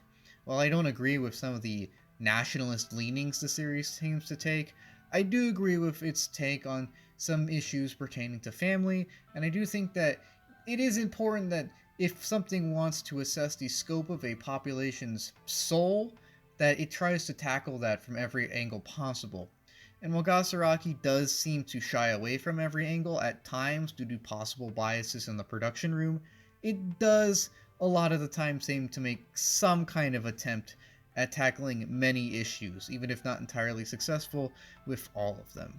For that reason, I do think that Gasaraki does have some kind of artistic merit, and honestly, as just pure entertainment, it is still engaging enough to keep someone's attention, provided you don't mind some dialogue and a lack of movement from time to time. It is obvious that the animation budget wasn't the highest in this production after rewatching it a few times and noticing just how many scenes have not that much movement when people need to exposition stuff away.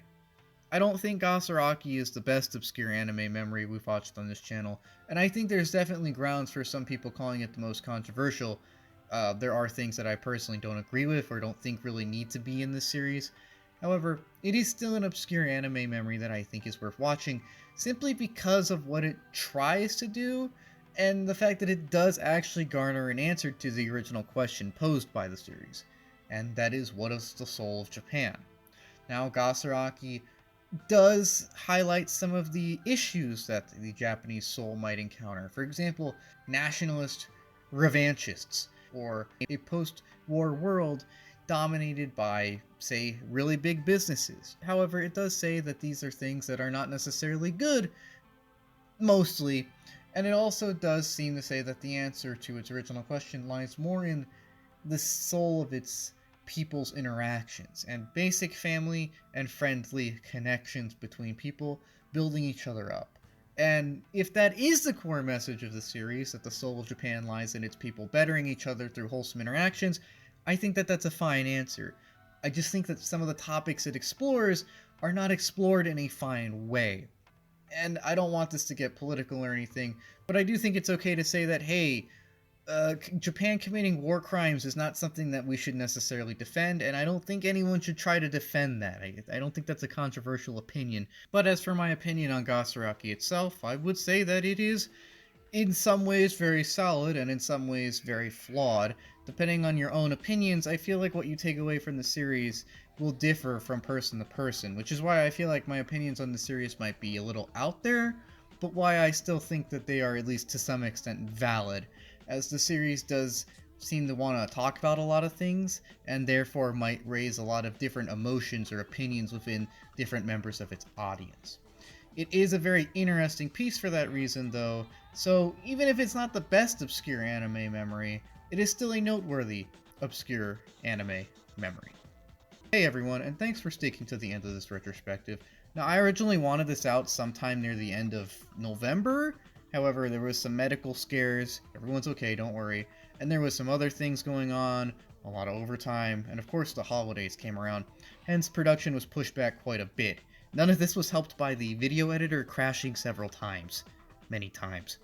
However, hopefully this video has found you in one piece, and hopefully it was somewhat engaging and or enjoyable. I don't think this is my best work, to be honest, but sometimes you just have to ship it.